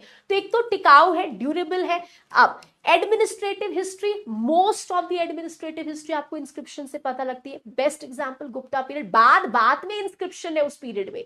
मैंने आपको बोला कि भाई देखो ये कुमारामत्य है, अब इसका इंस्क्रिप्शन प्रूफ करते हुए मैंने आपको बोला मोस्टली ना कुमारामत्या पोस्ट हेरिडिटरी हो सकता है। कैसे, एक इंस्क्रिप्शन है जो इसको प्रूफ कर रही है। मैंने बोला कि भाई एक परिषद टाइप का सभा हो सकता है, देयर इज एन इंस्क्रिप्शन जो इसके बारे में बात कर रही है। Most of the administrative terms क्या चल रहा है, ये सब हमें इंस्क्रिप्शंस के थ्रू पता लग सकती है। कंटेम्प्रेरी, मैं आपको बोलूं कि ये डायनेस्टी है, इस डायनेस्टी के ये राजा है, तो इस सबको ये भी पता चल रहा है कि बाकियों का टाइम पीरियड क्या है, क्या वो सेम टाइम पे रूल कर रहे थे, अलग अलग टाइम पे रूल कर रहे थे। अगर मैंने आपको सेम केव में लिखा है कि आजीविक्स को दिया गया, उसी टाइम पे दूसरे केव्स में बुद्धिज्म को भी चीजें मिली, तो यू विल नो कि अच्छा at same point of time दोनों कंटेम्प्रेरी आगे बढ़ रहे थे, ठीक है। देन इकोनॉमी, सबसे इंपॉर्टेंट इंस्क्रिप्शंस इकोनॉमी के बारे में बताते हैं। They tell us very importantly, आप देखोगे ट्रेड एविडेंस हमें मिलता है। आर्ट एंड कल्चर, अभी हमने देखा म्यूजिक के बारे में पता चल रहा है, डांस के बारे में पता चल रहा है, थिएटर्स के बारे में पता चल रहा है ना। Religious belief, like I said, जैसे आप देखोगे जब आप स्पेशली वेस्टर्न गंगा करोगे, ठीक है, और जब आप कदम्बा डायनेस्टी करोगे, देर आर मल्टीपल इंस्क्रिप्शंस जो जैनिज्म के एविडेंस देते हैं। देर आर इंस्क्रिप्शंस जो ये कहता है कि हमने ना जैन धर्म को एक मंदिर बनाने के लिए लैंड दे दिया। देर आर इंस्क्रिप्शंस जहां पे राजा कहते हैं कि मैंने ना उस मंदिर के मेंटेनेंस के लिए ग्रांट दे दिया। There are inscriptions Pallava time period में जहां पे पल्लवा राजा की मम्मी एक जैन टेम्पल स्टैब्लिश कर रही है, और ये सब किताबों में नहीं लिखा है, ये सब इंस्क्रिप्शंस में लिखा है। तो inscriptions give us a lot of detail, specially Gupta post Gupta में मेजॉरिटी चीजें इंस्क्रिप्शंस के थ्रू हमें पता लगती है। Then stratification, again very interesting, inscriptions also tell you कब किस टाइम पीरियड में क्या चल रहा है, कैसे बेसिक चीजें आगे बढ़ी, इस तरीके से हमें एविडेंस मिलता है। And as I said historical information and contemporary periods, हर चीज का, पॉलिटिकल कंटेम्प्रेरी कौन है, धार्मिक कंपटीशन किसके साथ हो रहा है, हर एक चीज हमें इंस्क्रिप्शंस के थ्रू पता लगती है, ठीक है। And this is why inscription is one of the best evidences, and इसीलिए सिलेबस इतना बड़ा है क्योंकि बाद पे इंस्क्रिप्शन एविडेंसेस हमारे पास है, ठीक है ना। Your homework question, which inscription from Tamil Nadu gives the list of musical notes, जिसमें 7 क्लासिकल राग का एविडेंस है, ठीक है। Then we have कुडुमियन मलाई इंस्क्रिप्शन, सौगोरा इंस्क्रिप्शन, हाथी गुम्फा इंस्क्रिप्शन या नागार्जुना कोंडा इंस्क्रिप्शन, ठीक है। तो आपको होमवर्क क्वेश्चन है, अभी तुरंत हमने ये किया है। With this we end the session, ठीक है। अब लाइक आई सेड पीडीएफ को मल्टीपल सेक्शंस में आपको डिवाइड करना है, बहुत ही आसान तरीके से पढ़ना है, कोई टेंशन नहीं है। पहले द बेसिक्स ऑफ इंस्क्रिप्शन, ठीक है, सेकंड हमें क्या करनी है, हमें बेसिकली ब्रह्मी एंड खरोष्टी के बारे में पढ़ना है, ठीक है। थर्ड हमें क्या करनी है, हमें इनका एवोल्यूशन पढ़ना है। एवोल्यूशन के लिए आप क्या करोगे, जो मैंने आपको फ्लो चार्ट दिया है ना, टेबल्स, उसी से पढ़ लेना, सेम है, थ्योरी में भी वही लिखा है। थ्योरी पढ़ लो, अगर आपको लगता है कि बहुत कंफ्यूजिंग है, सीधा सीधा टेबल से लर्न कर लो, कोई इशू नहीं है, ठीक है। देन ये हो गया। देन एज आई सेड, जितना भी फैक्ट्स मैंने आपको दिया है, जो भी इंस्क्रिप्शंस के नाम है, जो भी फैक्ट्स है, कोई भी फैक्ट हो गया, ये आप सीधे सीधे यहाँ पे लर्न कर लोगे, ठीक है। फिर हम आगे बढ़ेंगे, इंस्क्रिप्शन को डेट कैसे करते हैं, तो हमने देखा ना BCE एंड CE वाला पार्ट, बस याद रखना कहां पे हमें प्लस करना है, कहां पे हमें माइनस करना है, सिंपल, ये वाला हमारा डेटिंग हो गया। फिर इंस्क्रिप्शन को कैसे डेट करते हैं, तो क्रोनोग्राम्स का कॉन्सेप्ट क्या है ना, एरास का कॉन्सेप्ट क्या है, ये पूरा का पूरा डेटिंग आ गया, ठीक है। Then in the end inscription हमें हिस्ट्री क्रिएट करने में कैसे मदद करते हैं, व्हाट इज दिस, एंड 7 जो भी मैंने आपको मिसलेनियस इंस्क्रिप्शंस के एविडेंस दिए, जैसे पेट्स के लिए कौन सा इंस्क्रिप्शन है, कौन से इंस्क्रिप्शंस हमें जनरली मेमोरियल स्टोन्स के एविडेंसेस देते, कहाँ है मेमोरियल स्टोन, क्या बोलते हैं इसको, है ना। Then where we have ancient theatre के एविडेंसेस, ठीक है। Then we have art and culture के एविडेंसेस, ये पूरा जो भी 1 हल्का फुल्का बेसिक इंस्क्रिप्शंस है ये आप करोगे। एंड इन दी एंड कैसे इंस्क्रिप्शंस जो है ये हमें हिस्ट्री क्रिएट करने में मदद करते, हो गया, ठीक है। वेरी सिंपल, ज्यादा कुछ नहीं है। हाँ, अभी बहुत इंस्क्रिप्शंस आएगा जब हम आगे time period to time period आगे बढ़ेंगे, ठीक है। फिर बेसिक्स ऑफ फैक्ट्स आपको देखनी है। सबसे पहला डिसाइफर्ड इंस्क्रिप्शन, मौर्यन पीरियड, ठीक है। बट क्या मौर्य के पहले भी कोई इंस्क्रिप्शन मिला था, ब्रह्मी का इन अ स्टार्टिंग फॉर्म, यस, कहां से, अनुराधपुर इन श्रीलंका, ठीक है। चलो, अब कौन सी सबसे पहली हमारे पास इंस्क्रिप्शन है जो कि अनडिसाइफर्ड है, हड़प्पा, ठीक है। सबसे पहले रिटन एविडेंस, डेफिनेट एविडेंस कब मिला राइटिंग का, वी हैव अगेन जातक stories, Vinaya Pitaka, Buddhist text, ठीक है। फिर सबसे पहली बार हमें स्क्रिप्ट और लिपि शब्द कहां से पता चली, पाणिनि की अष्टाध्यायी। तो ये आप बेसिक फैक्ट्स याद रखना, 6-7 पॉइंटर्स आपको इस PDF से उठाने। लाइक आई सेड, जैसे जैसे एक होगा ब्रेक करते जा रहा, डोंट रीड एवरीथिंग टुगेदर, हलवा हो जाएगा। आई थिंक एक दिन मोर देन इनफ है, या मैक्सिमम टू मैक्सिमम 2 दिन, बड़ा इजी सा सेक्शन है ये। अगर आपने टेबल से लर्न कर लिया, फिर इसमें बेसिक्स के अलावा कुछ नहीं बचा, ठीक है। Tomorrow we will start with coins again, क्योंकि हम generally basic coinage ancient India का करेंगे। एक बेसिक आप वो क्लास देख लेना, ऑब्वियसली आपने नहीं किया एंशिएंट तो मोस्ट ऑफ द कॉइन्स आप कनेक्ट नहीं कर पाओगे, बट एक आइडिया लेंगे कि किस तरीके से कॉइनेज का एवोल्यूशन हुआ, एक बेस हम अपना सेटअप कर लेंगे। Then we'll move to literary sources, फिर प्रॉपर प्री हिस्ट्री में प्रवेश कर जाएंगे, ठीक है। चलो, okay, I will tell you. अच्छा, PYQ, अच्छा आपने याद दिलाया, give me 1 minute, I will show you, ठीक है। गिव मी 1 मिनट, मैं आपको दिखाती हूँ कहाँ से मिलता है।